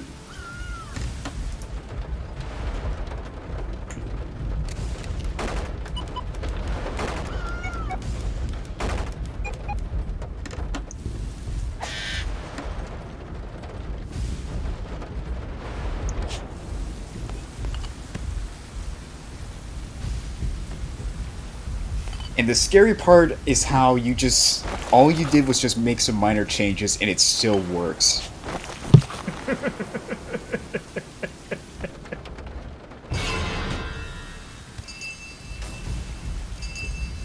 It's like where I have to push the envelope is just to make him look more badass. All you have to do is just slap some tits and give him a cute face and that's it. Yep, basically. That's all I had to do. Cute face and some skeletitties.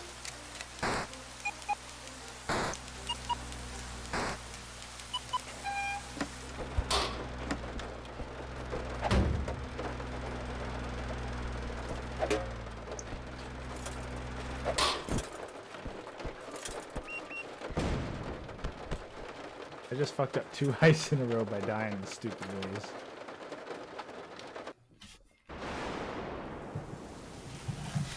You know the thing is, you know Stewie, when he's in that asylum in the straitjacket, where he's just rocking himself back and forth? Vaguely? I haven't seen that one in ages, so I wouldn't remember it. Well, it's a gift. Let me see if I can pull it up.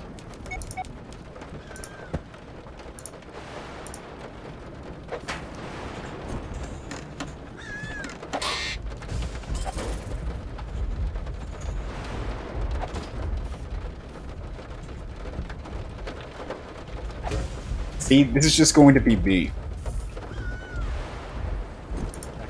I can pause the game.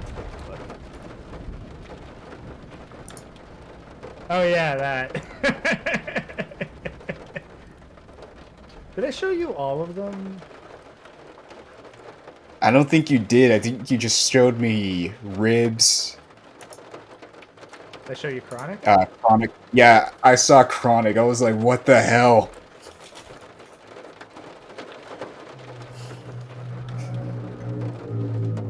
Wow. Yeah, I also did one for Chaz, which you've probably seen if you've seen his channel. No, I didn't see Chaz.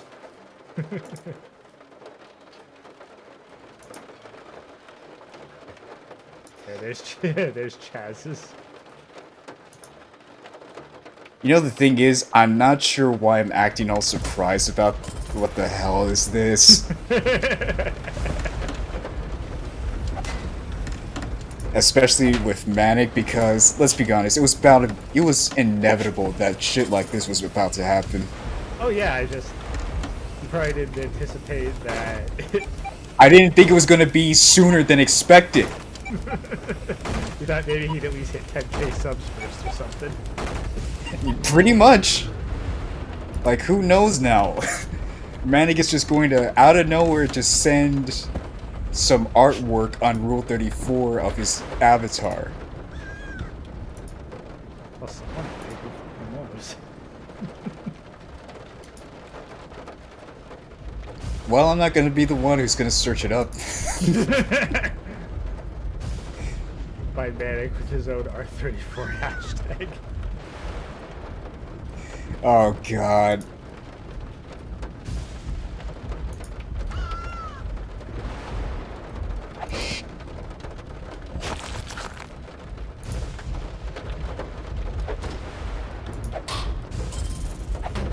Yeah, fucking Warband R34 hashtag is You know, instead of showing me his subscriber count, he's just going to show me the tag and how big the numbers are getting. How many likes on his female avatar on Twitter? Oh my god. You know, he sent me a series of tweets of how people were losing their fucking shit over Femmanic.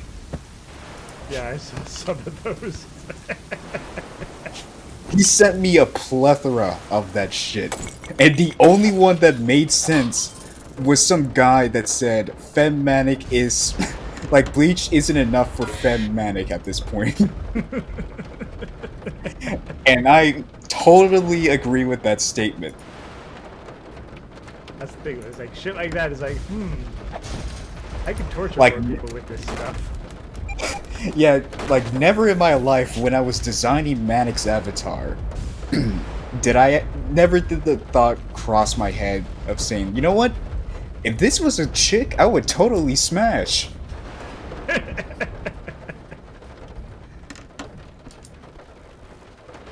Now, most of you people are over here like, nah, there's no way. It's like, no, never in my mind did I ever think of that, because I was using the last bit of my brain cells while I was working on the comic for Chronic. Like, he paid me $30 just to design Manic's avatar, so I was like, yeah, alright, let's just get this over with. No, I think TFM put it very well where, like, we have condensed the ideal female into basically a singular sort of face and body type, and now we're just swapping out the accessories to our preference. I'm aware. I just figured out how to create an attractive female character every single time. Now, whether it's anime, realism, it works in any format you put it in. Yeah, and that's the thing. Like, you're basically just changing a couple body proportions for, like, the level of athleticism / fitness. Mm-hmm. And then everything else is largely just some eye adjustments, hairstyles, and accessories. Pretty much.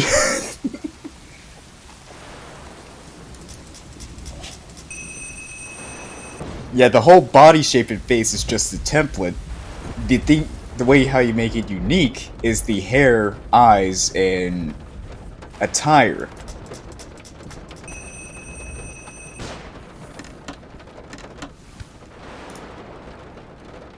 Ah, crap, the enemy's not on here anymore. But yeah, you just made her a fucking... Not her, you just made Sir Yeetus a fucking dark elf.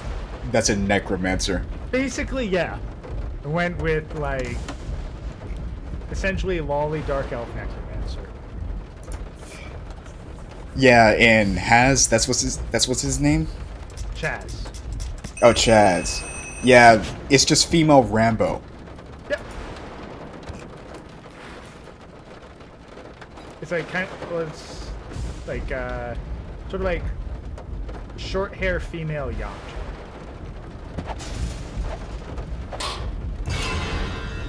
Female Yamcha. You know, I was kind of thinking Gohan, but that works.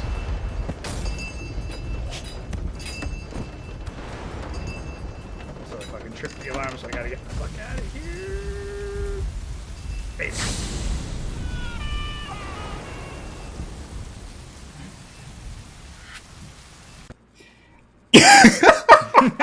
Oh god, now Manic's in the chat. Yeah, I saw that.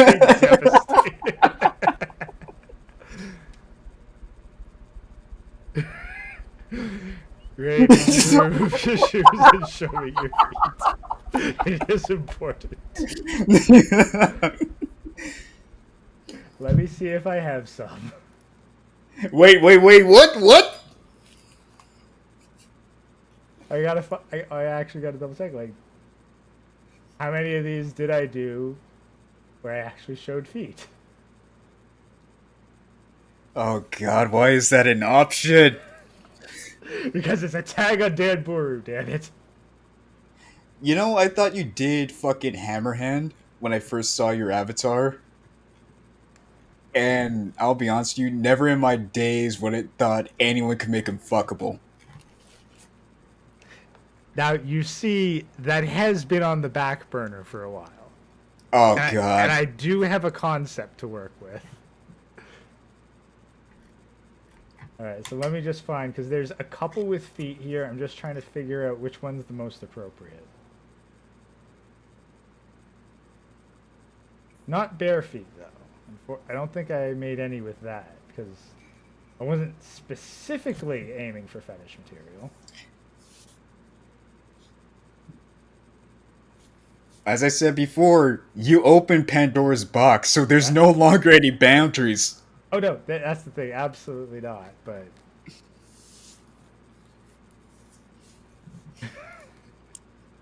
Fucking manic. I join and boom, lollies. I don't think we're gonna touch that topic. I think this is probably the one with the best feet.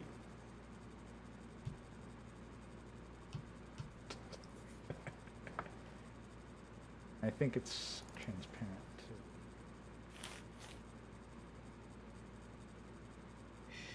I can imagine the moment you send Citrus that feet pic, he's just going to sniff the screen with utmost urgency. Sending the feet pic? What the heck are you talking about? I'm showing it on stream right now. Wait, what? Again, like they got shoes on, but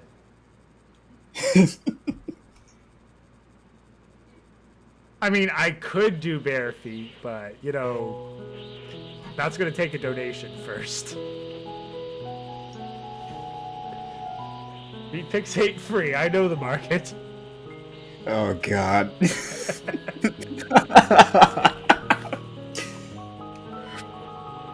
There, Citrus, are you happy? Yes, he is.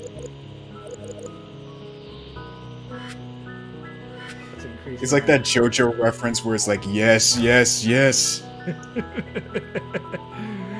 How do I donate? Let me go dig out the PayPal link. I still don't have another one set up, so. Jesus Christ.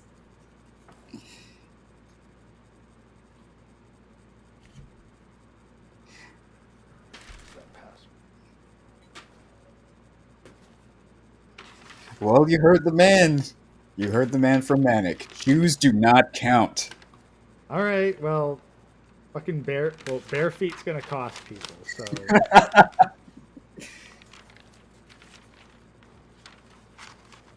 If I'd already had something with bare feet, that would have been one thing, but no, I don't. So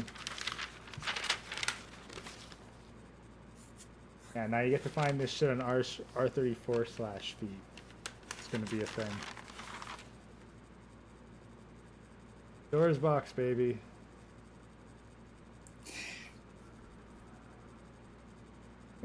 You know, it's just going to be poetic justice if the tag Gray's feet has more numbers than the actual avatar.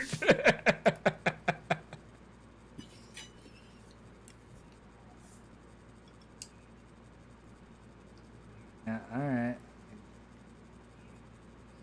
Held on me.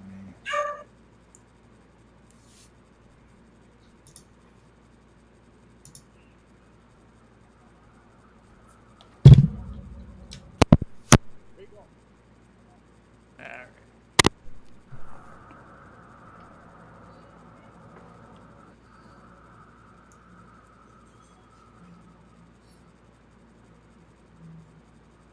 Alright, there. I've pinned the PayPal link.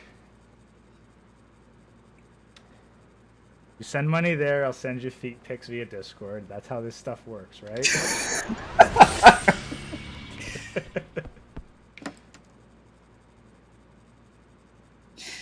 Great, now I'm going to hear about this from Citrus when the next seminar is up. Yeah, well...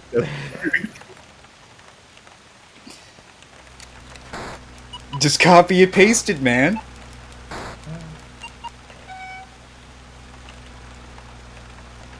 It doesn't work. Alright, 1 second. Yeah, I'll try this again.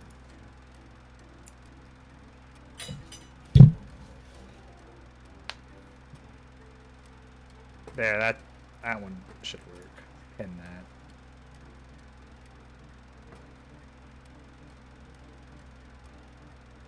Alright, well I know what I'll be doing after the stream now. I'll be making a bunch of feet pics. I'd say God have mercy on my soul, but I'm well aware that I crossed that line a long time ago. Oh, you definitely crossed that line.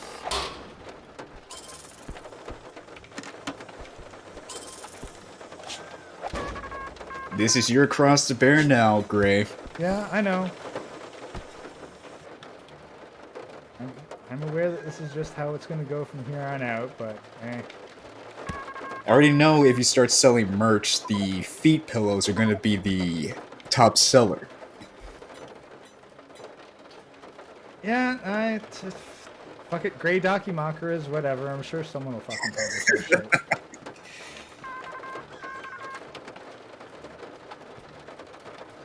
Gotta deal with this fucking new robot that's got the ability to hear. Fish got nukes. Apparently I'm a feet tuber now, so that's new.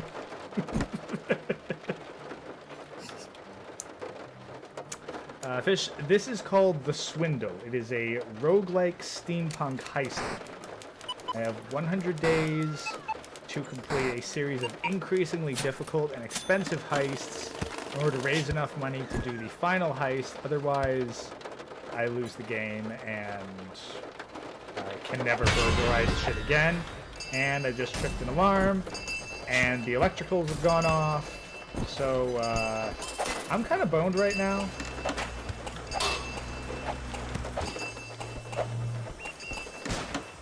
So instead I will just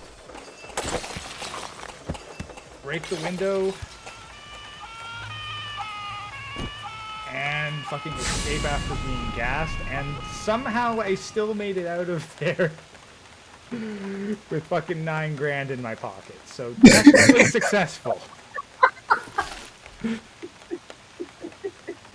Oh, fuck.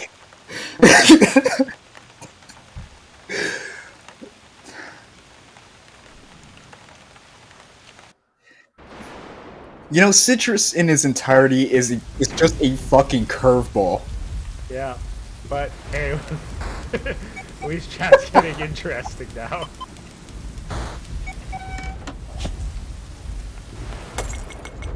Oh, definitely. Definitely. And hey, if I make a couple extra bucks to PayPal, I got some car shit that I got to deal with, so...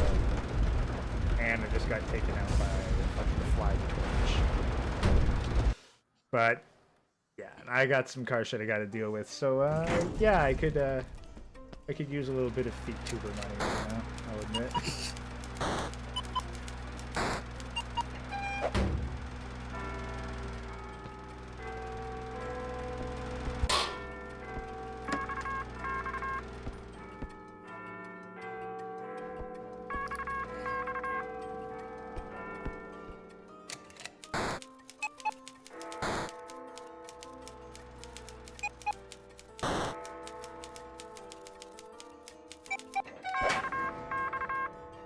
Desolate Hope. That sounds familiar.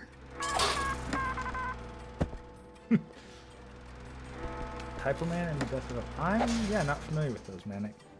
Steve Sanchez? Hey Steve. Gotten into selling feet picks now, so that's the kind of stream this is gonna be. Feet picks, yeah. Get your feet picks. Get them while they're hot and steaming. You lost your submarine, Manic? What?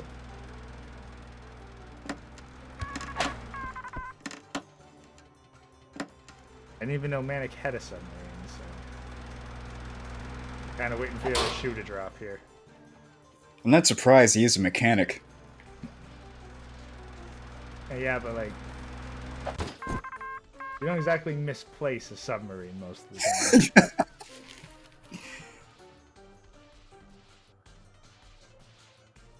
Okay, Citrus, you didn't have to add to it.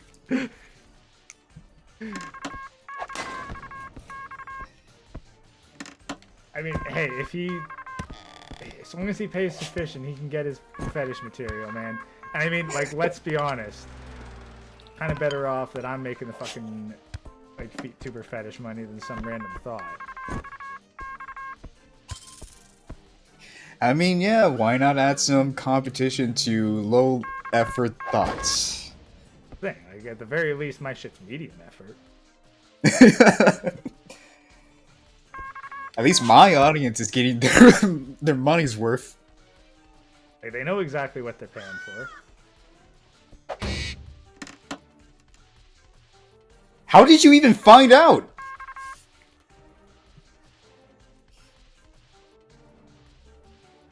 Didn't know he had a submarine for 7 years, and then he loses it. Like, bruh. And I managed to go. Well, Steve Sanchez, they do now. Check my PayPal. Oh boy, let's see how much am I being offered for feet pics? Yeah, I can imagine that's worth a few feet pics. Yeah, don't worry, I'll deliver them tonight. Oh god. I can imagine Citrus donation just being, Mommy, I'm sorry. Mommy, I'm sorry. I didn't even check the note. Hold on a second, let me see what this is.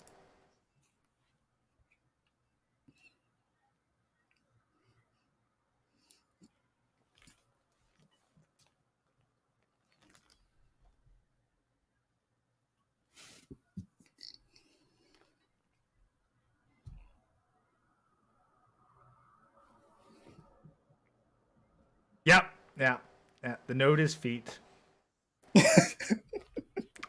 Although that's the thing. Technically, you put it as goods and services, so I don't recommend that because now they might be asking me for fucking proof, and then I'm gonna have to show them this fucking bit from the archive stream where I agreed to sell you feet pics. So it's easier if you just say it's a transfer to friends and family rather than goods and services, because now they're gonna expect a fucking shipping receipt for feet pics.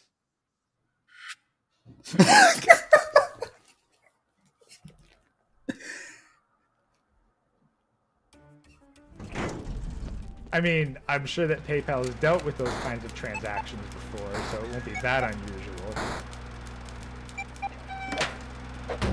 Yeah, I just feel that the employees will just die a little inside. Hey, if they see freaking anime feet, they have no idea who the fuck I am. Actually, they might, but I don't think that they'll check.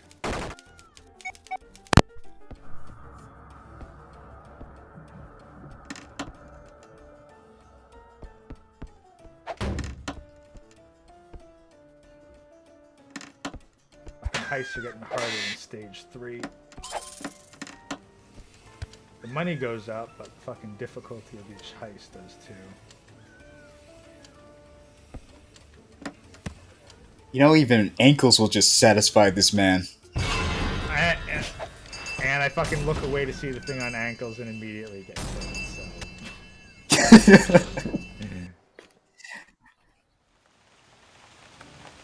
I mean, technically I'm the one who generates the warband feet picks, so if you want Manic's ankles, you don't want to talk to him, you want to talk to me.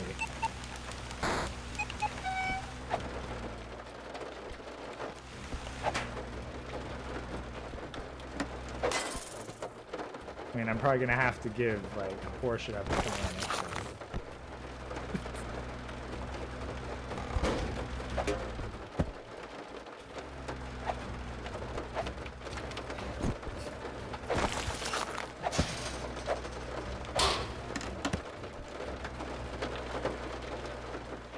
Terms of service is literally the only thing stop you.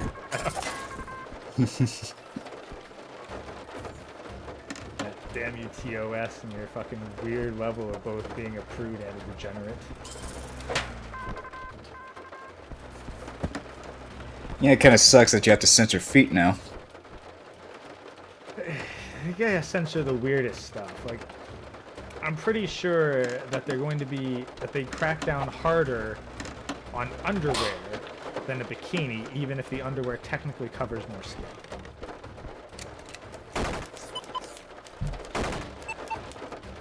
Honestly, yeah.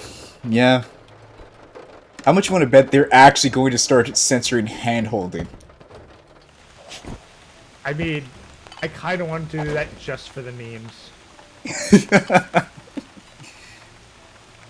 I want to see people making thumbnails with fucking squares of family friendliness over top of hand-holding.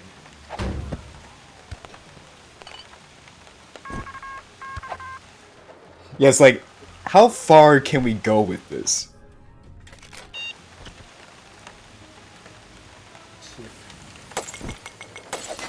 Like, what's next? We're just gonna censor blushing?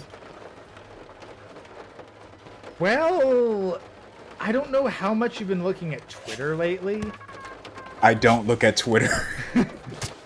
And I just fucking somehow auto-ran right into space.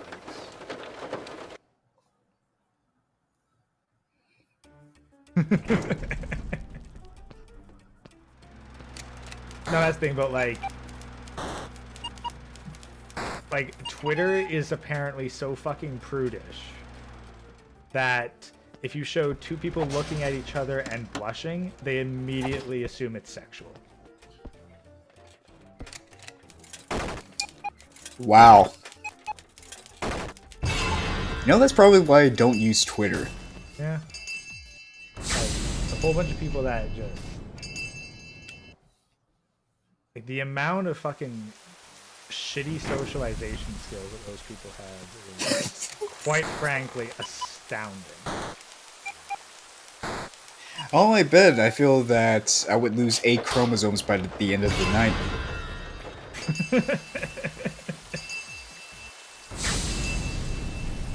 Oh my god. Fucking... Goddamn it. Sorry. More?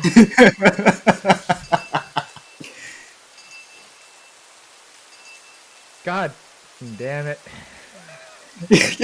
Alright. You know... Let's see what the You know, request it would is. be...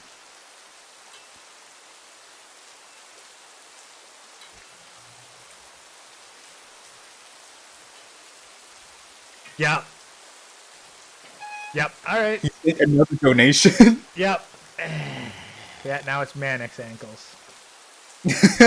So, yeah, so now I gotta send him Yeah. 2 sets of feet pics. Yeah, I'm calling it, man. This is gonna be the Last Jedi meme where it's like, more! More!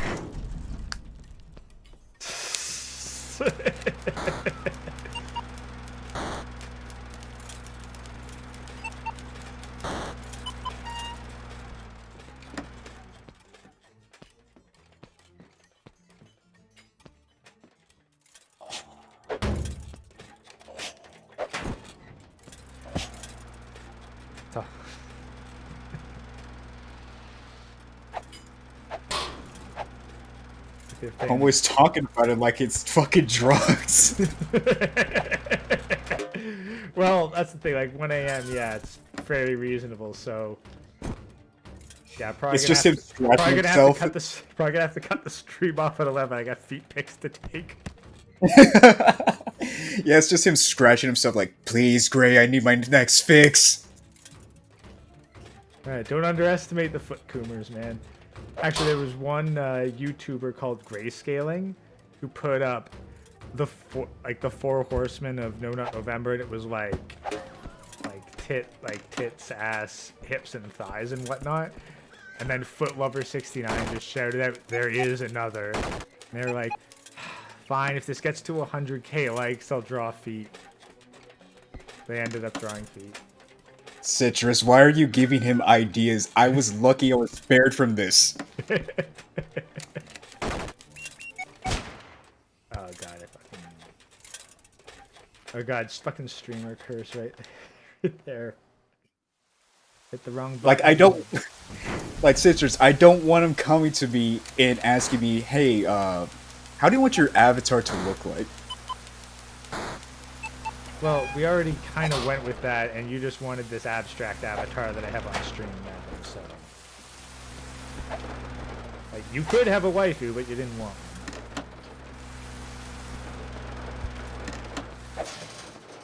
I mean, I haven't even came up with a aesthetic yet.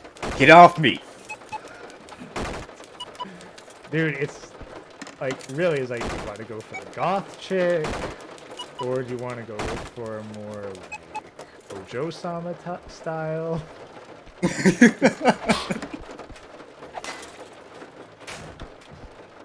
Let's leave it at this. I want the goth chick, not to become the goth chick.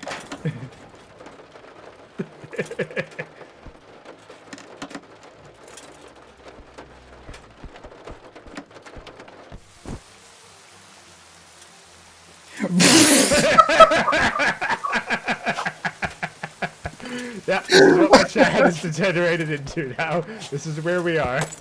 Oh my god. I'm not gonna lie, Hermit. You got some balls of steel confessing that. No, like, look, no. It's what, like, confessing that you got one? Like, okay, you know, that can actually be somewhat impressive / interesting. Now, confessing that you've given one, it's like, that's the kind of shit that I would give up under, under interrogation by the FBI. Yeah, let's just say you're not getting into the pearly gates of heaven with that one. God is especially gonna ask you about that situation.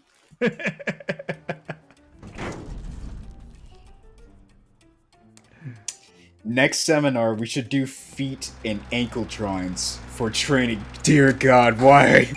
What is with you, Citrus? I think it could, like, look, he might be a foot coomer, or it could just be for the memes. Honestly, these days, you don't know. That's the thing, I don't know when he's being serious or not. Well, to be fair, like, feet are probably a fairly difficult part of the anatomy to draw properly. So it's not like it's a bad exercise, it's just now it's been given a context that makes you uncomfortable. Exactly. Like, don't get me wrong, I do have people... You mean Jesus? Oh god, no. No. No, we don't go there. That's one of the main reasons why I don't like Christianity. What? Because Jesus had his feet exposed on the cross? No, it's because that... You know how Jesus has become synonymous with God? Well, there's theological reasons for that, but go on. Yeah, just for... I'm kind of like with the Muslims with this, and just having God be more ambiguous in terms of appearance. Yeah, no, like it's...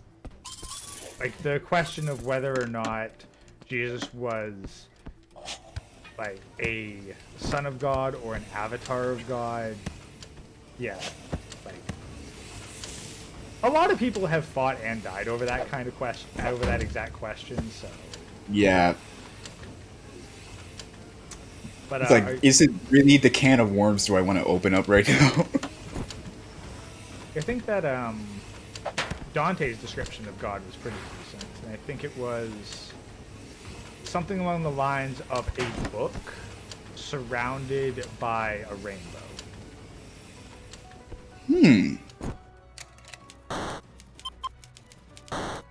Honestly, my favorite depiction of God was the burning bush.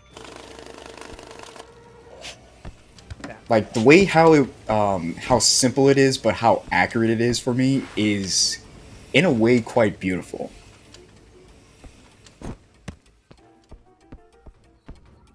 I guess it, like, so much of like what one thinks is an appropriate representation of God depends on, well, what God is to said individual. True, true. Like, but like I say, I don't dislike the like kind of big bearded God, because I understand the allegory for like the ultimate grandfather patriarch kind of deal. Yeah. Like if you were looking for, hey, what is the ultimate arbiter of law? Well, yeah, I can understand why people might resonate with that particular kind of figure as an authority figure, and almost kind of like looking like a philosopher. Citrus, who hasn't seen that? Prince of Egypt was fucking great. It is beautiful. Score was phenomenal. Animation is top tier.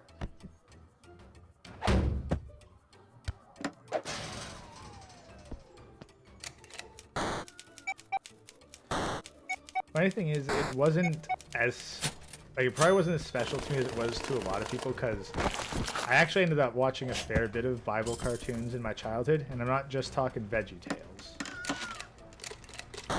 But VeggieTales is definitely in the conversation. Oh yeah, it's definitely a part of it, but no, there was actually like a Bible cartoon series.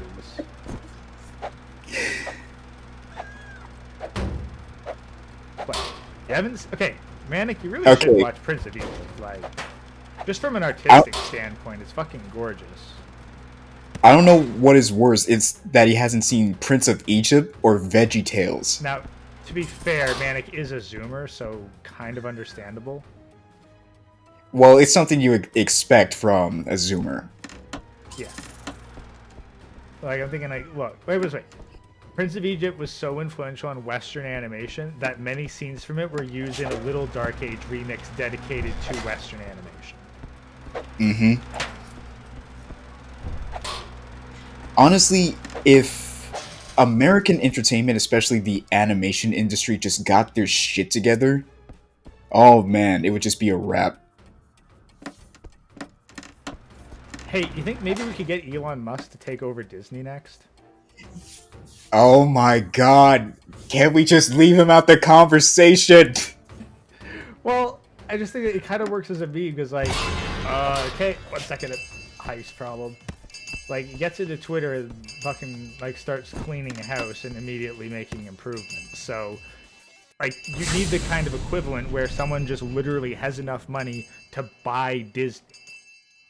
And then they immediately start cleaning house, fire all the fucking woke tards, and start to actually turn it around to making it like it's fucking glory days again. Yeah, I get that, but do I really need a damn monument in Disneyland where Elon Musk is holding up Mickey Mouse? I mean, would you prefer Disney as it is today? Ah, good question, no. And Medic, you're a Zoomer. I'm well aware that you'd like a Little Dark Age edit. How the hell did you hate VeggieTales? God damn. And if you're gonna go kind of like militarist, like, yeah. Okay, Fair? yeah. Like, it's, yeah, like VeggieTales is definitely heavy-handed with a bunch of the preachiness. Like, I think they could have taken out a whole bunch of their speaking to like in-universe children about God, like the episode with Frankencelery. Like, that one was definitely one of their weaker ones, but like them just retelling the Bible stories with vegetables, I think that was okay.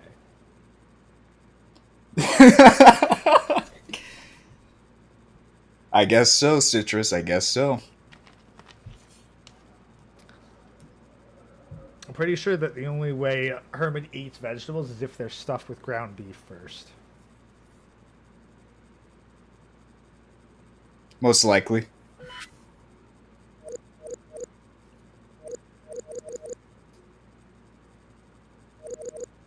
Okay. Can afford some upgrades because that last heist was actually not terrible. But isn't that what's going to take, that we just accept Elon as our Lord and Savior?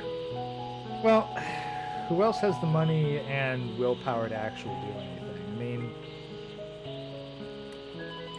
like, I don't think that he's like, oh my god, fucking, like, all that in a can of fucking worms and whatever.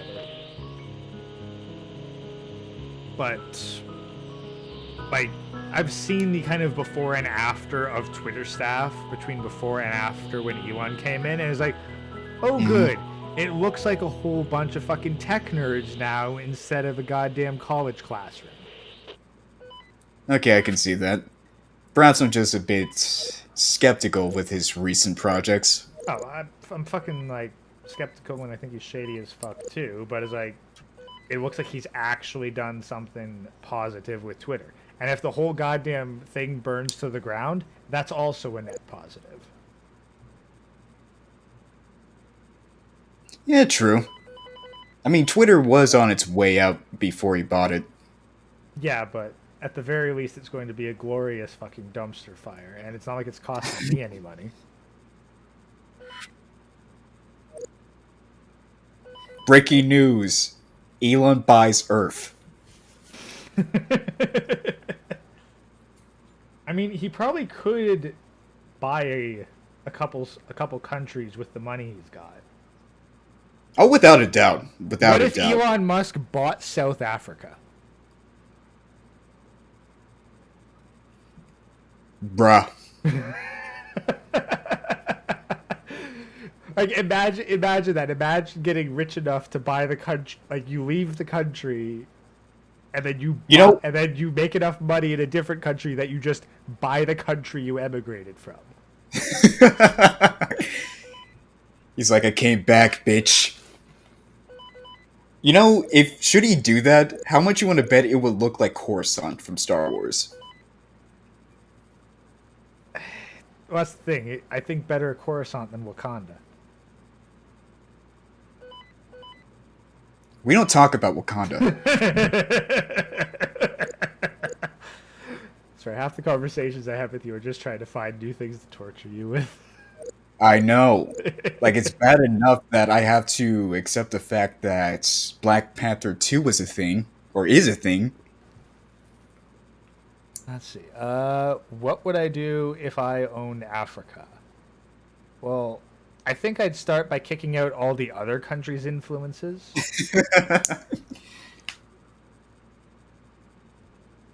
And then I'd probably take a closer look at redividing up territories. Because I'm pretty sure that most of the conflicts right there, like there right now, are caused by a whole bunch of territory disputes.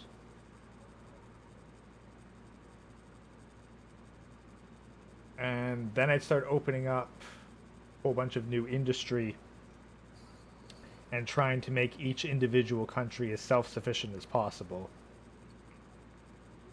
I can confirm Twitter is just as functional with 70 employees as it is with 7K employees. Now that is downsizing. That is efficiency. Is like, I fucking cut 99% of our overhead. And like have not lost any functionality. That is a visual representation of Thanos doing the snap. No, Thanos fucking did 50%. This is 99%. True.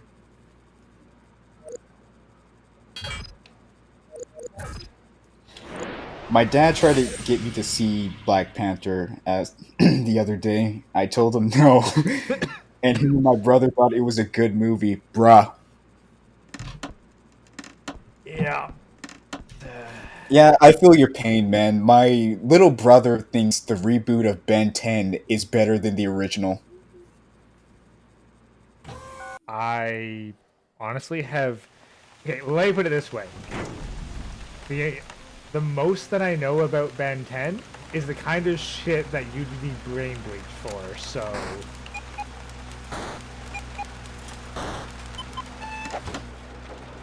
For the later installations, yes. no, I'm talking about the fan art. Oh, okay. Okay, yeah. Yep. Yep, Yep. yep, Yep. yep. Lord, how many artworks I've come across with Ben and Gwen. Hmm. I'll be honest with you, Ben 10 fan art does not give a flying fuck. No, honestly, I'm pretty sure it's kind of. It's probably part of the point where it's like, let's just see how fucking shocking we can make this.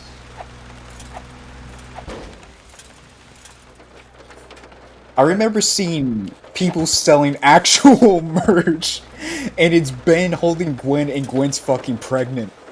Is that the one where they're under the tree? I don't know, it's just a picture of Ben and Gwen, and she's just pregnant, man. And they're kids, too! Yeah. No, but that's the thing. Like, I don't know if you've watched the Seth Touch video about how Ben 10 games single-handedly saved the gaming industry. I think I have. Yeah, well, that's where I've seen a good chunk of the cultured art, shall we call it? Cultured. Heavy-ass quotation marks. Yeah. Now, actually, here's the thing with fucking RNG. We're 2 hours in. I can count on the censors having fucked off. Mm-hmm. So, here I think is a fairly reasonable question. How soon is it going to be before these AI artists stop being such fucking prudes and allow for actual not safe for work shit? That's a good question. I think it would just be a matter of saving face, because remember when Midjourney banned the word waifu in the algorithm? I'm pretty sure it never unbanned it. Like, Well, there's Black tons of, it. like, yeah, there's tons of words like that. Like, I think blood is fucking censored. Blood? Bruh. Blood. Yeah, which strikes me as fucking weird because, like, one of the videos that got me into Midjourney was, it has to be this way, but every sentence is an AI lyric, and two of the lines is, like, upon the blood-stained sand. So I try to replicate that, and it's like, I can't, because blood is censored. Bruh. Whoa, what if you look at that? One of my students is in your stream. And I mean, it's Eckert. Yay!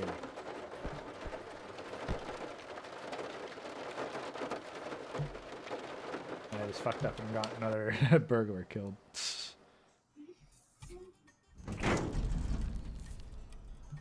You think if Ben 10 gets Kryptonian DNA from Superman, he could beat Superman? I'm gonna toss this one to you, because I don't know. Wait, what? Wait, what? Steve Sanchez, you think if Ben 10 gets Kryptonian DNA from Superman, could he beat Superman? I'll be honest with you, he doesn't even... I'll be honest with you, I don't even think he needs Superman's DNA because he has Alien X. Like, if we were to get rid of Ben 10 Omniverse and pretend it doesn't exist, there is no way in hell that Superman is ever going to kill him with Alien X. Yeah, like, I get that... Folks, I don't know shit. Yeah, like, I get that Superman can bench press a planet, but Alien X can create another damn universe. That's definitely up there on the power scale. Not only that, he survived a universal explosion.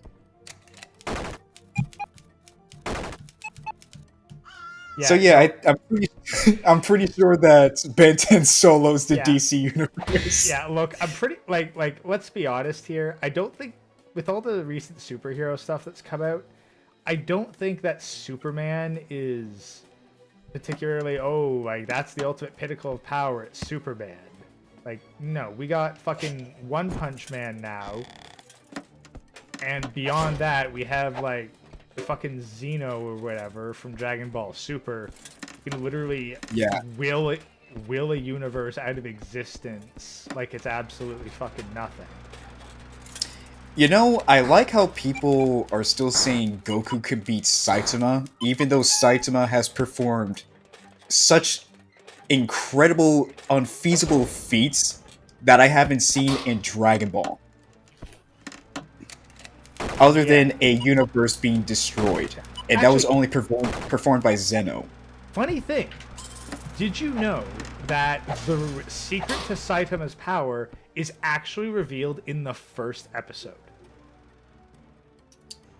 No, I didn't know that. Okay, because here's the thing.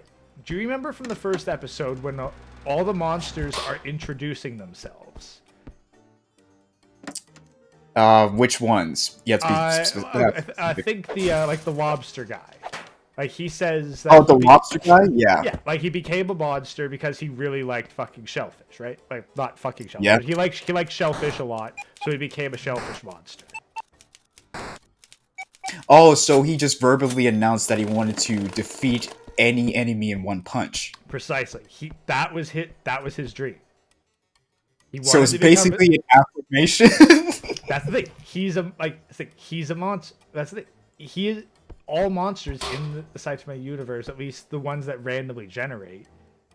They do through sheer force of will. Saitama wanted specifically to be the kind of hero that could defeat any enemy in one punch. And so he became that.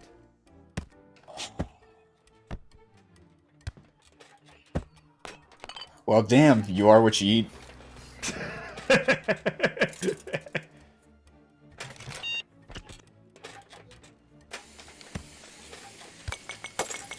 Hermit just said Alien X is gay, he's too overpowered. Well, no shit, that's why he's rarely used by Ben. Like, I have one mode of myself that immediately solves every single threat I could ever encounter.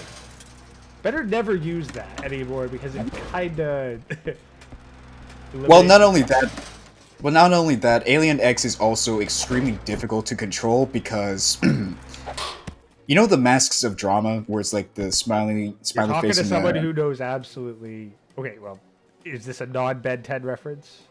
it's a non-Ben 10 reference. Like I'm talking like the actual mask that's in Drama. Oh, like the tragedy comedy mask, yeah. Yes. It's that, and Ben 10 has to come to an agreement with both of those faces just to get shit done. Huh. So it's not as overpowered as people like to make it out to be, because everyone has to come to an agreement so Alien X can use its powers. But yeah, if it didn't have that, yeah, the series would be over in a minute.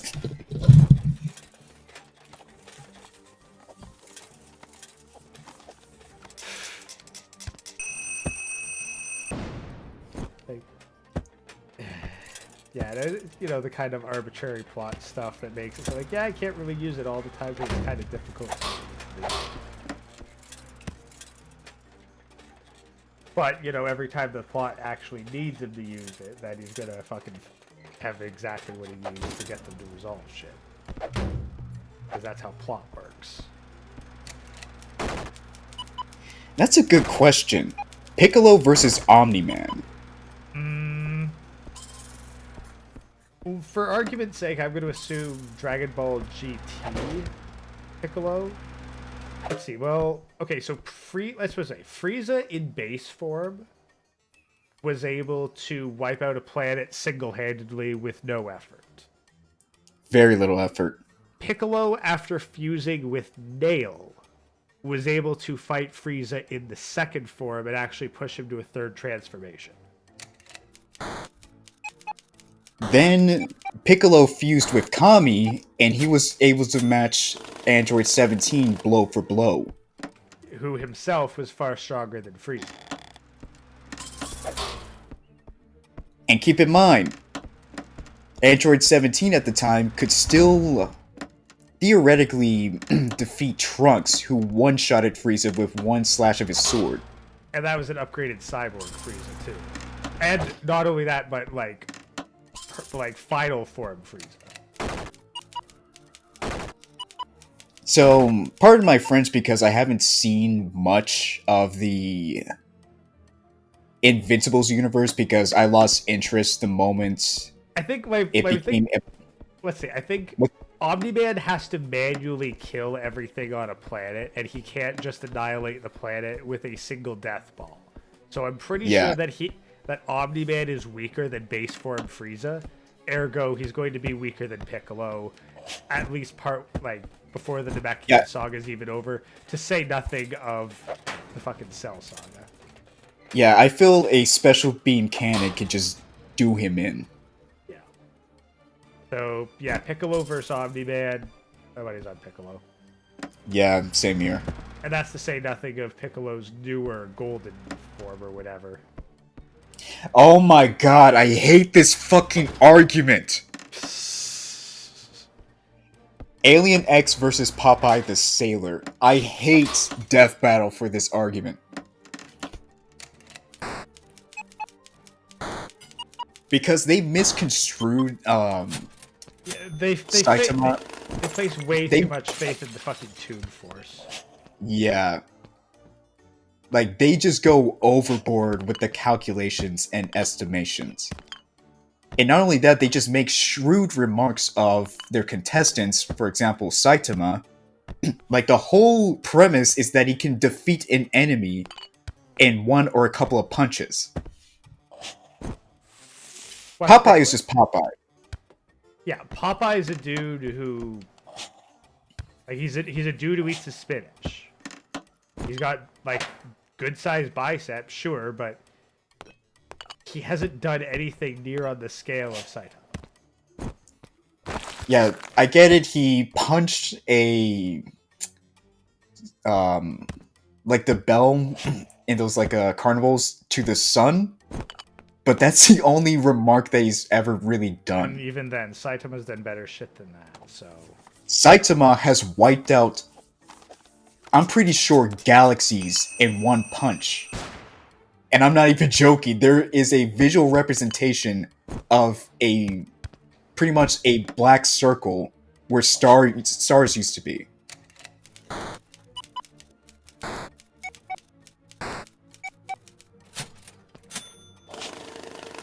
Hell, there was Saitama's power is only limited by what he imagines his punch doing. Yeah.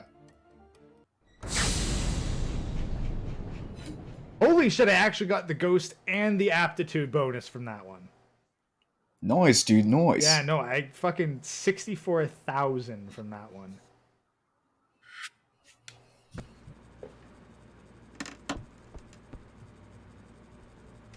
I'm about a third of the way through the amount of days I have, so... Death Battle is trash. That is a valid opinion, Citrus. Like, I'm still mad that... You know that they thought Mothra could beat Aizen? Mothra beating Aizen. Yes. I don't know what the hell they were smoking. Like, okay. No. Like, okay, keep in mind, a fucking base form Soul Reaper is technically a death god. Okay?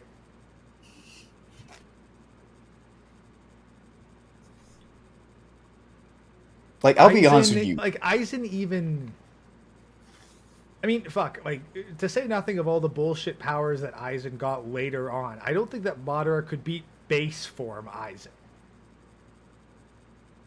No, to add insult to injury, they had Madara beat Hogyoku Aizen.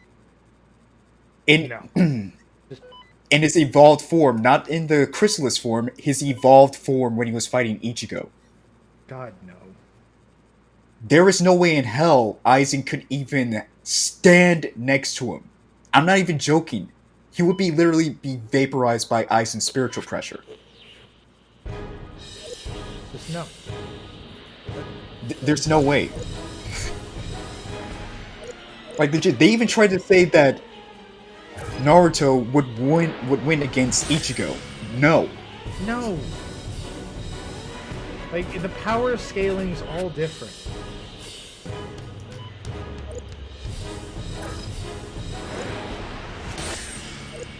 Not even only just that.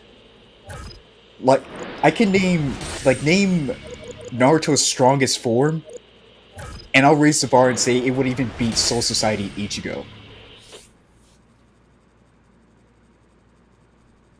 Like, you mean after the Soul Society or at the start of it? When he was facing Byakuya. Alright, When so Bankai yeah, Ichigo. Bankai Ichigo. Yeah, I'd say, yeah, Naruto at max power versus Bankai Ichigo, advantage Bankai Ichigo, yeah. I can see that. But no, like, as Elusive Man says, like, base Aizen is already broken. I don't think there's anyone in, like, I'm sorry, like, there is, like, we've seen fucking base form Aizen was able to take on the best of the Soul Society plus the Vizord. Like, all working together in a major combo attack. No. And they still lost. Yeah. So, no. Like, there's nothing in Naruto that can even beat base form Aizen, to say nothing of the higher levels of Aizen. Like, this motherfucker was so powerful that they couldn't kill him. The best they could do was seal him away. And even that required, like, combined efforts and massive levels of genius.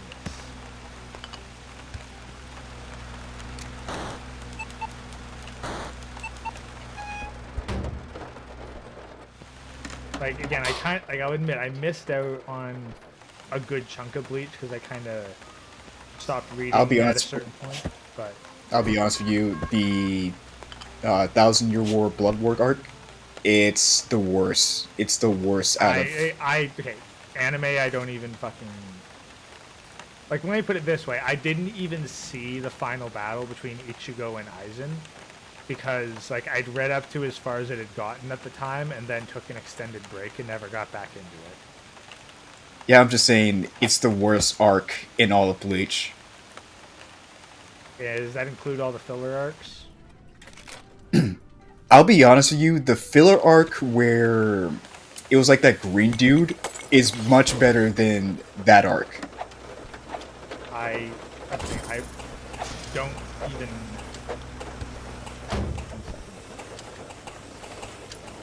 For some reason, I am, like, choking to death on fucking results here. Oof. Yeah, I'm just giving you a base assumption of how bad that arc is. Because here's the thing that really broke it for me, is Ichigo's power.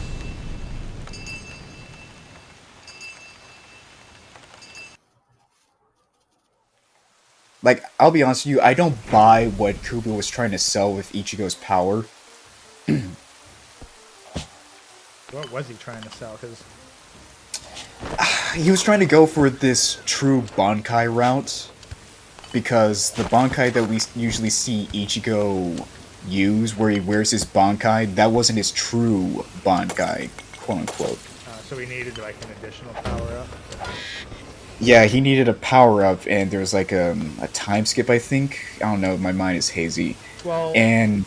Okay, like, because where I got it was where, like, he was, like, in that kind of middle area between worlds with his dad, and Aizen had just annihilated the fucking steam cleaner or whatever.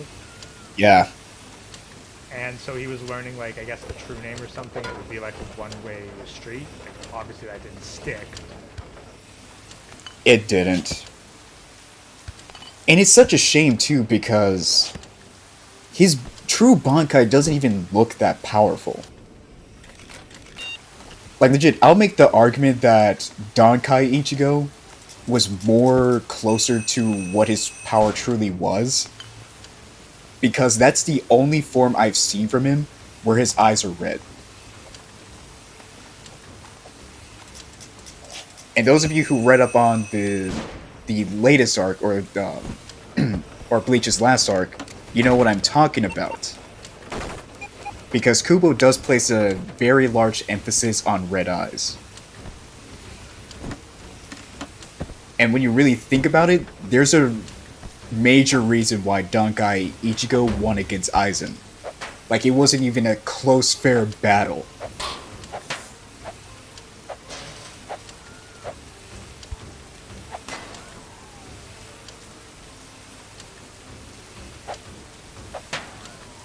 The thing interesting. I don't know. I'd have to go back. Yeah, you would have to read up on it. Honestly, I'd probably have to go back to. At the very least, I'd have to reread through Hueco Mundo, because I just kind of blitzed the entire Hueco Mundo all the way to like Ichigo about to learn, I guess, True Bankai or whatever. Like, I kind of like read that over the course of a couple of days, so. I'm pretty sure Kubo forgot Mugetsu was even a thing. Elusive Man. By the way, nice name. What the fuck? Megamind Elusive Man?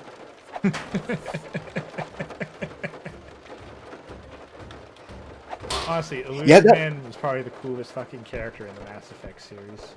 He was. He was undoubtedly my favorite character. Harbinger was also such wasted potential. And if you're wondering what I'm talking about, he doesn't show up until the last mission of Mass Effect 3. Okay, I don't know I know very little about Mass Effect 3, and I also kind of don't care. Yeah, I'm just, giving you a viewpoint of how bad the writing was. Like, the writing team forgot he existed until the final mission.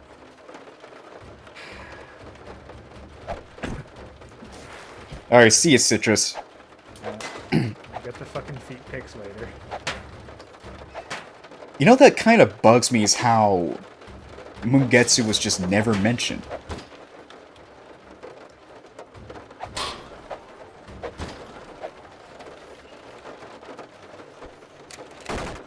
Well, I'm talking about Mass Effect 3, Citrus.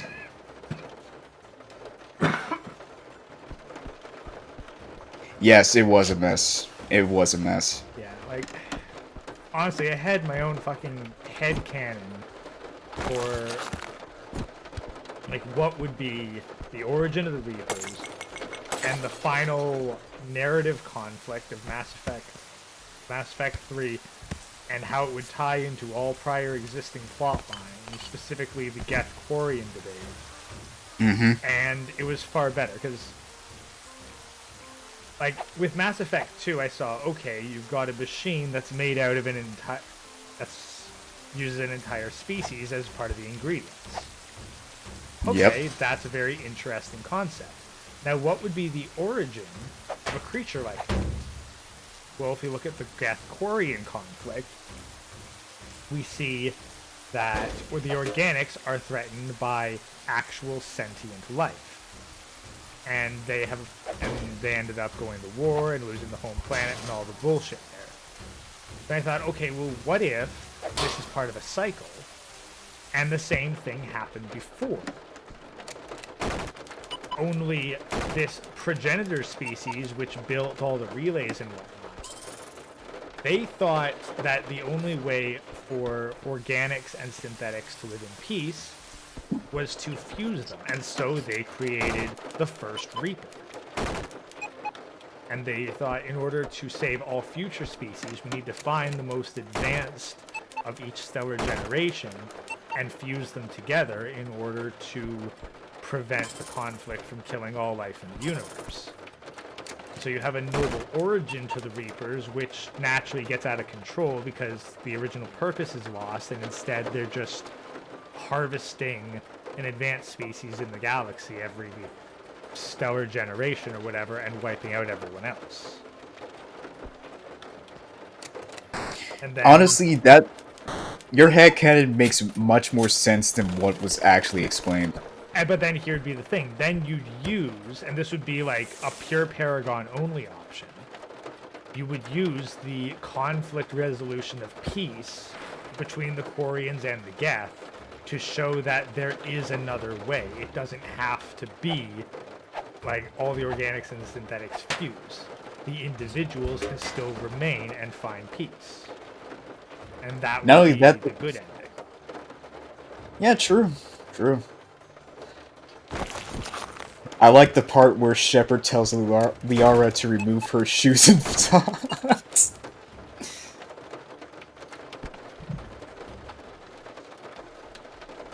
Right? I might actually be able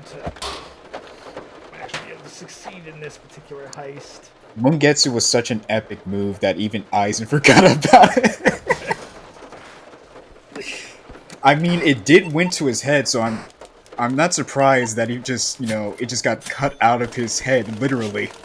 Yeah, it's like, why did you rep? What move defeated you? I don't know. It took a chunk of my brain out, I think. So.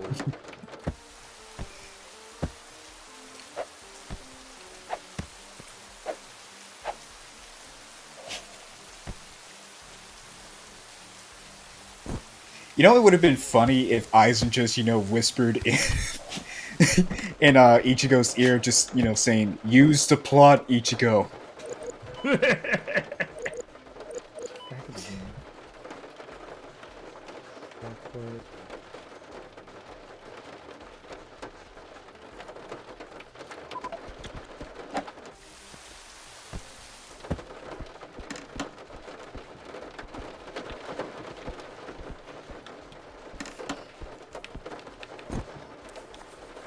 Oh, I set a bomb in there. I think I might have actually cleared this map. Oh shit, I think I actually cleared the map.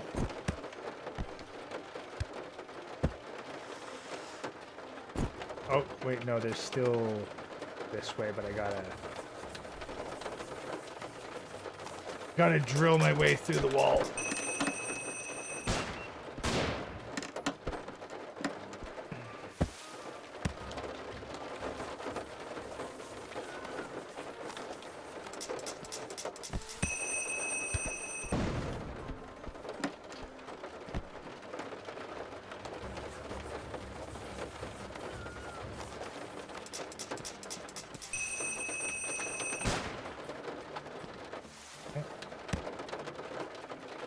So is the secondary explosion like a power-up or something? Or...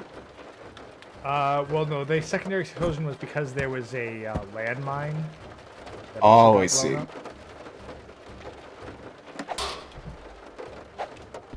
No, I just thought that would just be like a bonus or something. There is the upgrade for a larger explosion. Watch out for this fucking raven. Very careful here.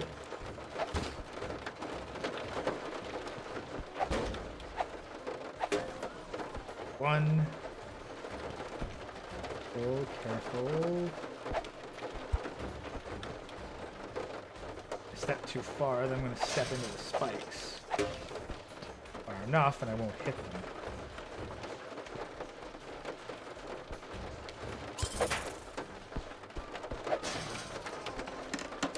Save these.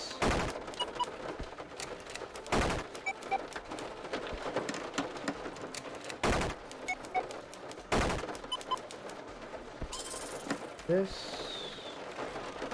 door. I think that's it. I think I made it. And ghost bonus and aptitude bonus. Plus I've survived a couple missions, so I get that bonus. 65,000 for the haul.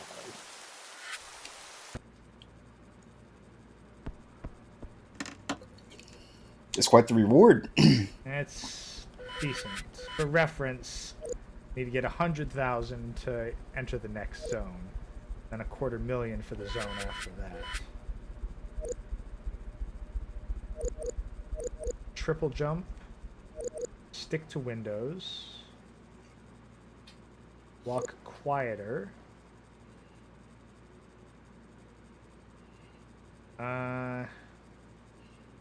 Eliminate fall damage.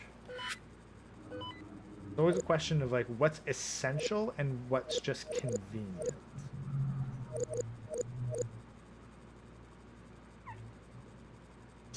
I think that I should just go to the next mission, try to unlock the new area rather than blowing more on upgrades and set myself back another heist. I mean, if you need an upgrade for more stamina, just do what Andrew Tate says. Breathe air!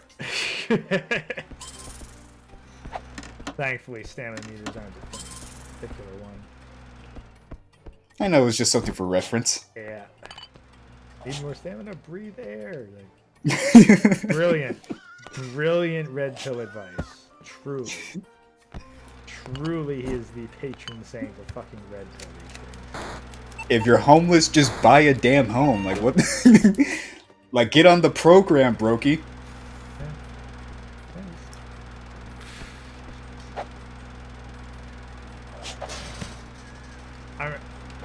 I'm reminded of this one meme where someone's like, oh, my phone sucks, and someone goes, why won't you get a new phone? The person just gets the most, oh my god, I never thought of that. Goes to buy a new phone, swipes the card, cashier goes, your credit card has been declined, and then they just stare back at the original person with the same face. Surprise Pikachu face? No, it's just this. It's like this fucking wide-eyed major smile. That's like, well, golly gee, I never thought of that. Golly gee, it looks like... looks like I just got fucking killed in the heist, but... Like, well, golly gee, my card's declined. I guess I can't just buy a new phone.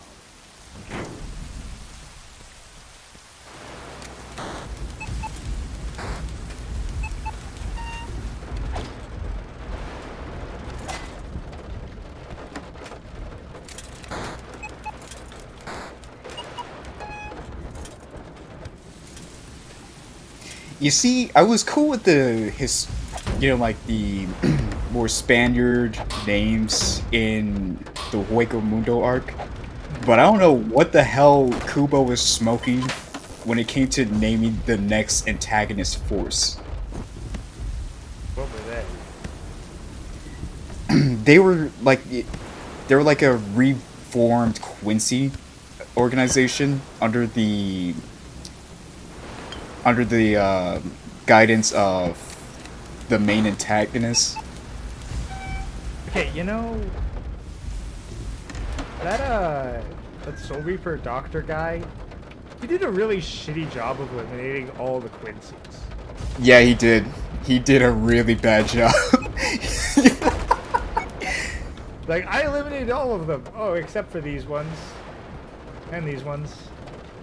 And those ones. I mean, he got his shit rocked by fucking Uryu. Like, I mean, that's... Yes, I'm talking about the the latest season of Bleach. Oh my... Wait, really? Huh? Jesus. Wait, did he No, get yeah. shit rocked by Uryu again? No. I think they squashed their beef in the Hueco Mundo arc. Yeah, we're... Gotta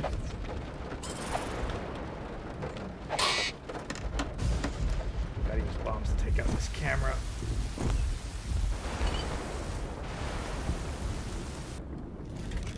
Although, honestly, that was a pretty effective way of killing. Like, I'll admit, that was probably the best death in Hueco Mundo. Yeah, that was... I remember seeing that as a kid, I was like, fuck, that's actually kind of depressing.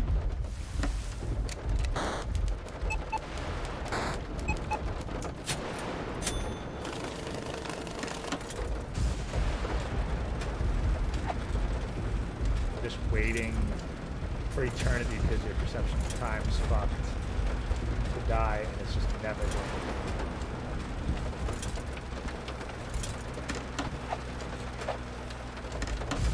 Good shit. Don't fuck with doctors.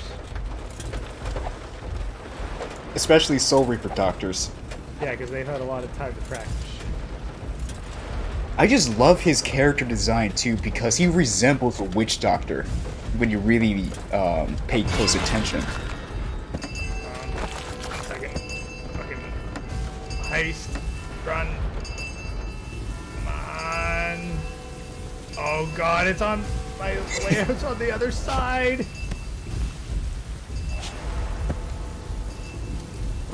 Gotta get out of here before the popos show up.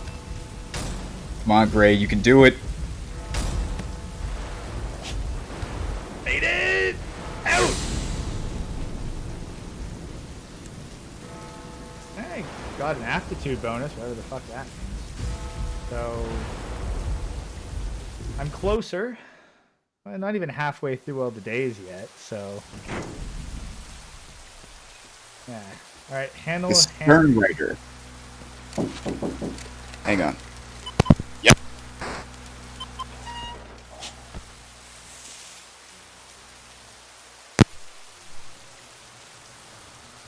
Or the Stern Ritter. What the heck's the Stern Ritter? I assume that's a bleach thing. Yeah, I think that's them. The The name like of the new fucking Quincy shit? The Stern yeah, Ritter? yeah, something like that. The FIO. You know, funny enough, Manic, we were just talking about the cops just like pulling up on me. Yeah, fucking popo alarm went off earlier. So. No, he hasn't. No, he hasn't, Steve. Have I played Halo? Well, not on stream. Like, Oh, I thought you did play Halo. Well, not majorly. I've played a little bit of it. Like, I played the first couple missions of the original game. Oh, I see. But, like, I wouldn't say that I've played Halo extensively, but I have technically played Halo.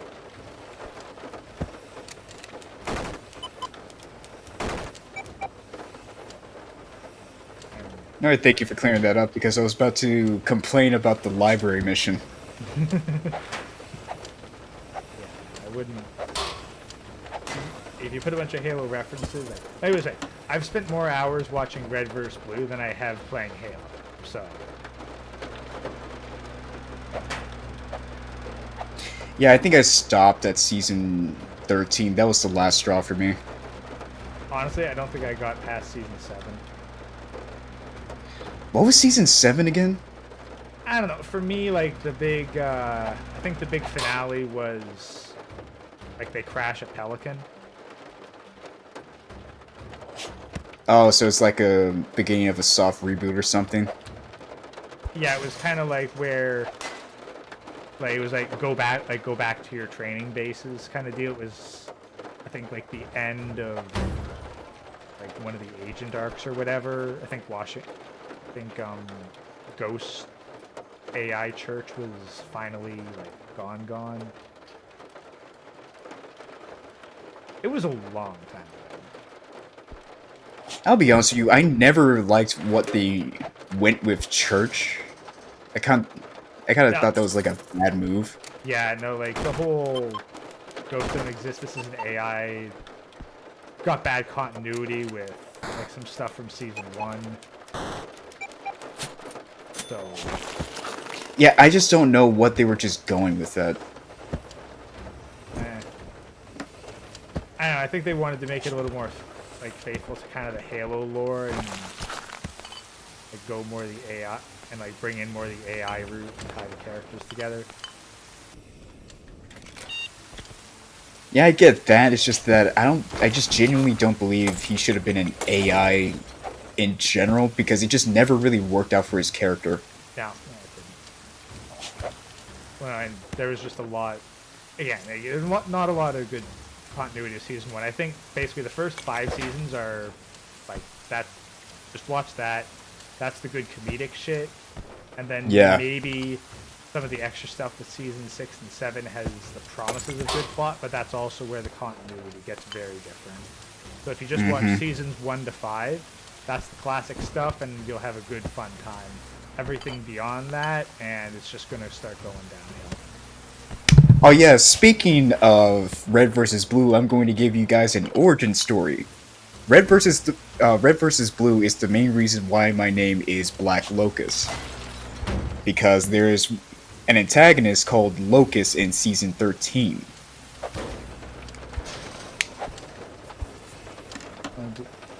Mac, you want to do Halo co-op? I'd be down.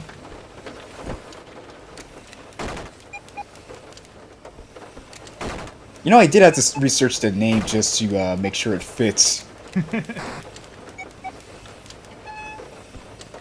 soon as you start doing the writing stuff, you're like, better make sure that all the words actually mean what I want them to mean. Well, yeah, because BlackLocus is supposed to inspire creativity, because the whole point of the name is so it's in a manic.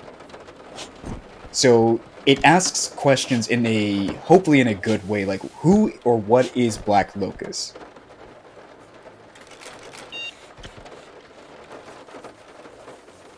Also, this bomb's probably going to completely fuck me by setting off the alarm.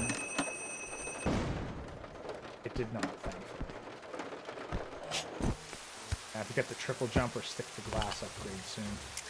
Manic just asks, where did the black and BlackLocus come from? Well, it's kind of a reference to a biblical figure called Abaddon. And what this figure is kind of like the angel of the abyss. So it's a person, place, and a thing.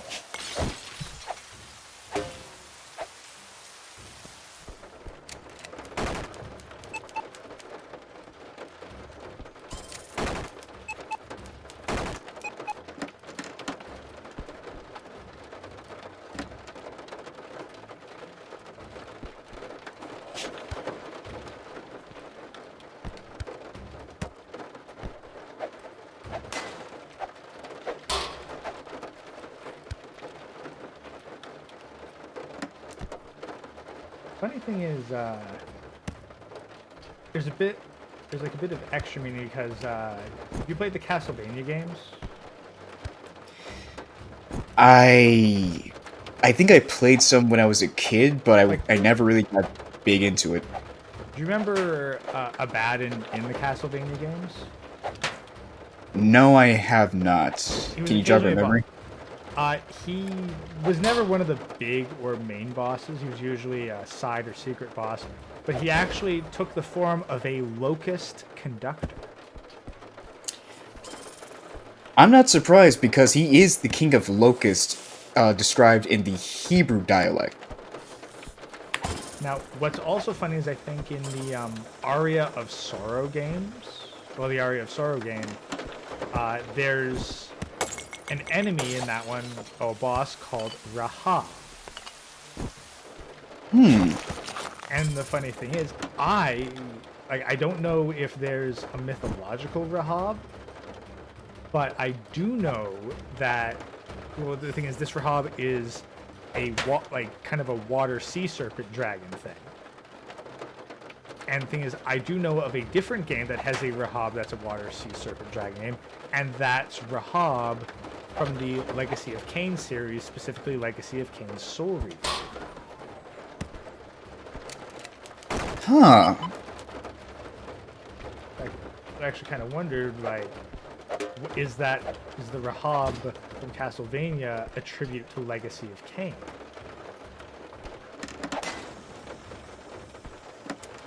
Could be.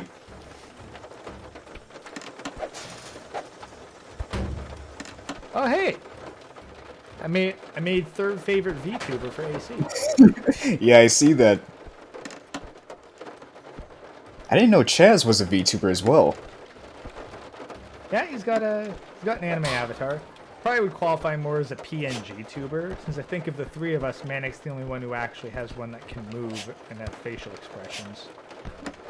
So I think it should qualify more as a PNG tuber, but the spirit of it. Oh yeah, I might as well make this update since we're talking about VTubers.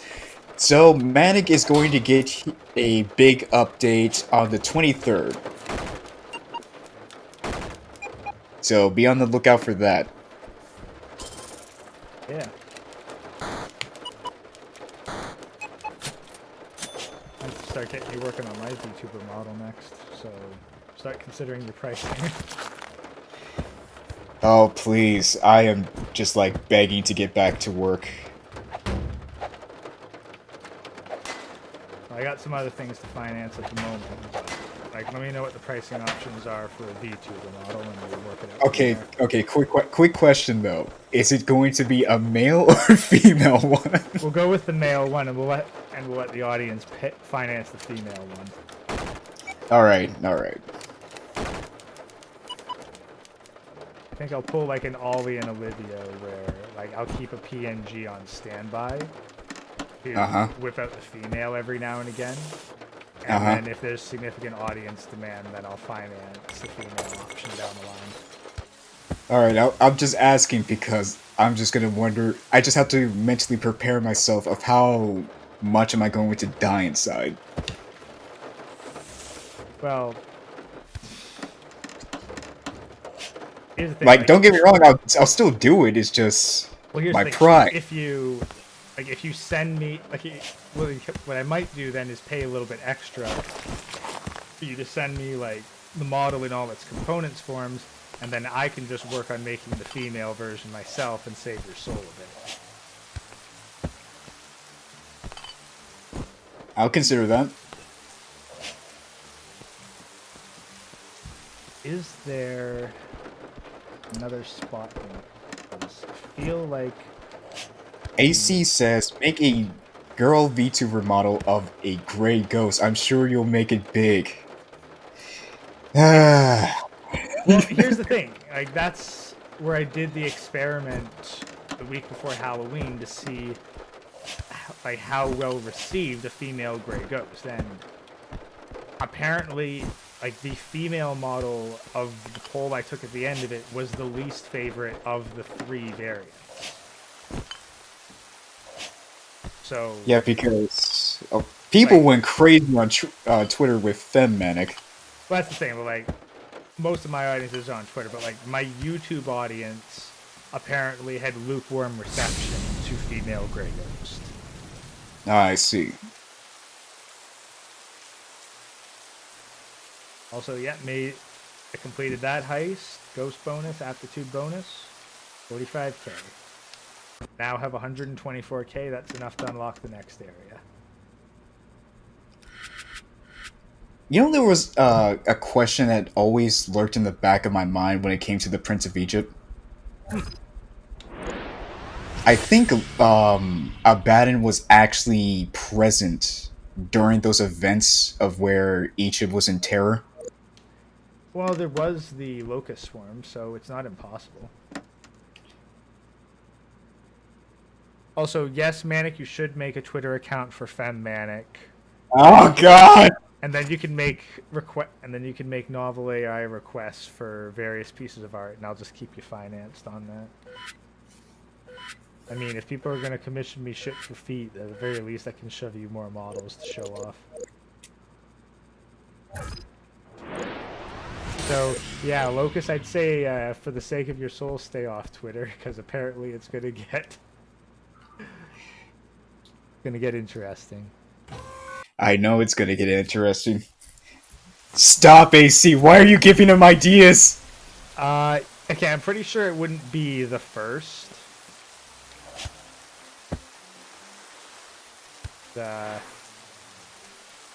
Yeah, there's been some interesting progress made in the not safe for work field of VTuber models and public performances, shall we say. I'm aware. AI Angel is one of them.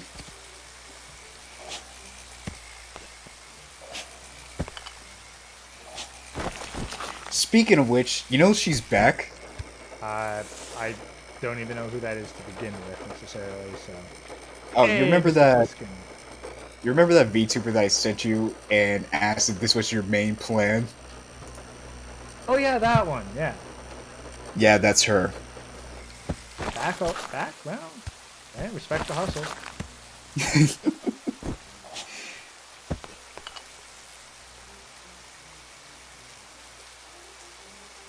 Pliskin! Thank you, friend, for leaving a like.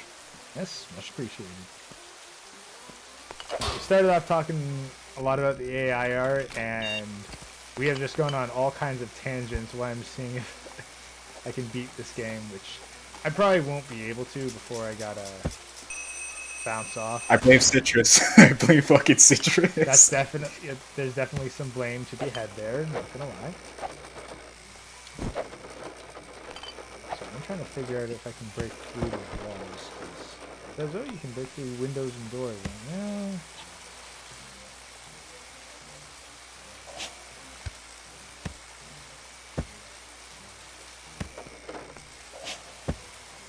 Yeah. I mean, that's the thing. I'm not necessarily against the whole AI VTuber slave harvesting simp blood for me automatically. Just takes a little bit of practice.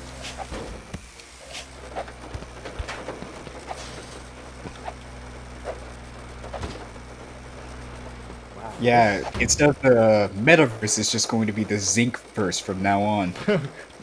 No, I'm pretty sure that's just like what the hell is it called? VR chat.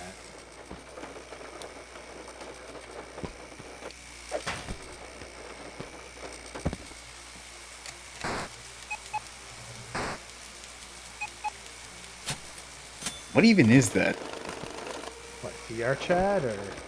No, that orb that was hovering. I think it's just the new security camera-esque enemy. That it just hovers around and fires off little bolts of electricity to try and kill you.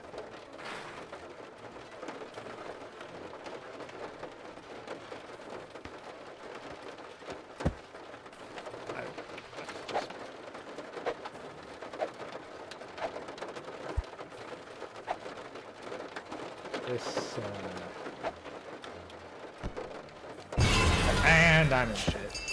Okay, time to see if I can get out of this casino. I probably can't. I have to blow my way out the wall, and then carefully descend without dying. And then that's honestly probably where I'm gonna have to cut it, because I gotta make some feet art and then get to bed. Steve Sanchez said, do you think a simp would buy a brand new Tesla for Femnet? There's a non-zero chance. Also, I still made 28K off of that heist, failure or not, so. You know what? Considering the fact we're in the 20s, nothing's off the table. Yeah, like when you really think about it. This decade, absolutely nothing is beyond possibility. So, yeah, like if we're talking about VR now, someone actually is trying to recreate Sword Art Online, if you catch my drift. No, I saw that. Someone actually did. They thought like, what's the important part of Sword Art Online that I need to replicate? Oh, I know, the part where the headset will kill you if you die in-game. I'll be honest with you, I thought that was a fucking meme when I first heard about that. But then I realized, oh wait, I'm living in the 20s. Nothing's a meme anymore. No, like, no, don't bother with the full R dive, full immersion. No. Like, let's just focus on the part where it kills you. Also, yes, AC, I've been commissioned for feet art of my waifu and of Manic's waifu, so yeah, that commission's got to be delivered by 1 a.m., so... Gonna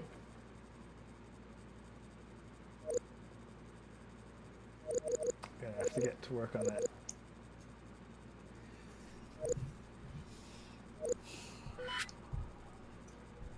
So, alright, so we've currently made it... Oh yeah, by the way, you know, his justification for making that goddamn headset? No. He wanted games to feel more real. That is beyond stupid. Incredibly stupid.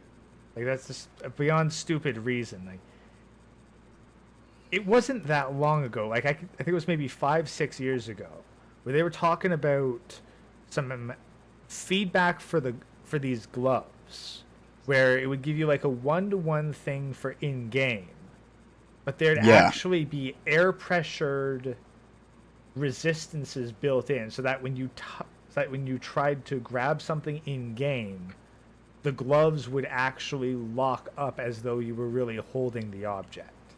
Yeah. This was like at least 5 years ago. So these fucking VR people, like, they're memeing and they're not even doing it in a funny or clever way. They're just being stupid about it. Very stupid. Apparently he's coming up with a anti-tampering one, meaning once you put it on, you can't take it off. Until what, you beat the game or something? Either until you beat the game, I think, or you just fucking die.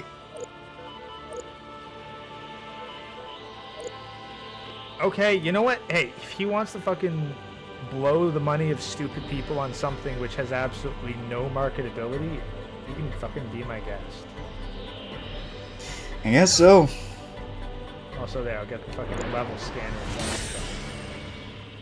Yeah, I think I'm gonna have to call it here because I do have to be up in a couple hours to do a whole bunch of shit. So. Yeah, and I gotta get some stuff done on my end. Hell, thank you everyone for watching this absolute insanity. I will probably return to at least try to finish this particular playthrough of the Swindle. Because now 60 days to go, so may as well at least try to finish it. I have yet to beat this game, although I have successfully lost it twice. Yeah, it's been quite a ride. And we've had some interesting moments, especially with chat. Yes, interesting is definitely a good diplomatic way to put it. You know, that feat job reminded me of someone in chat who was talking about how they got kicked out of church because of their uncle.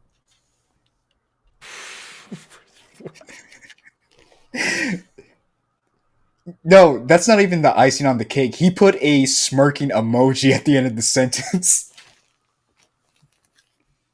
Jesus.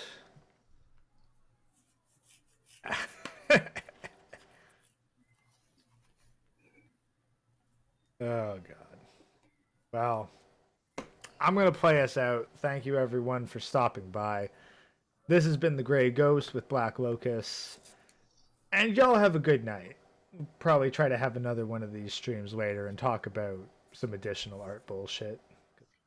That's fun. Yep, it was nice being part of this live stream.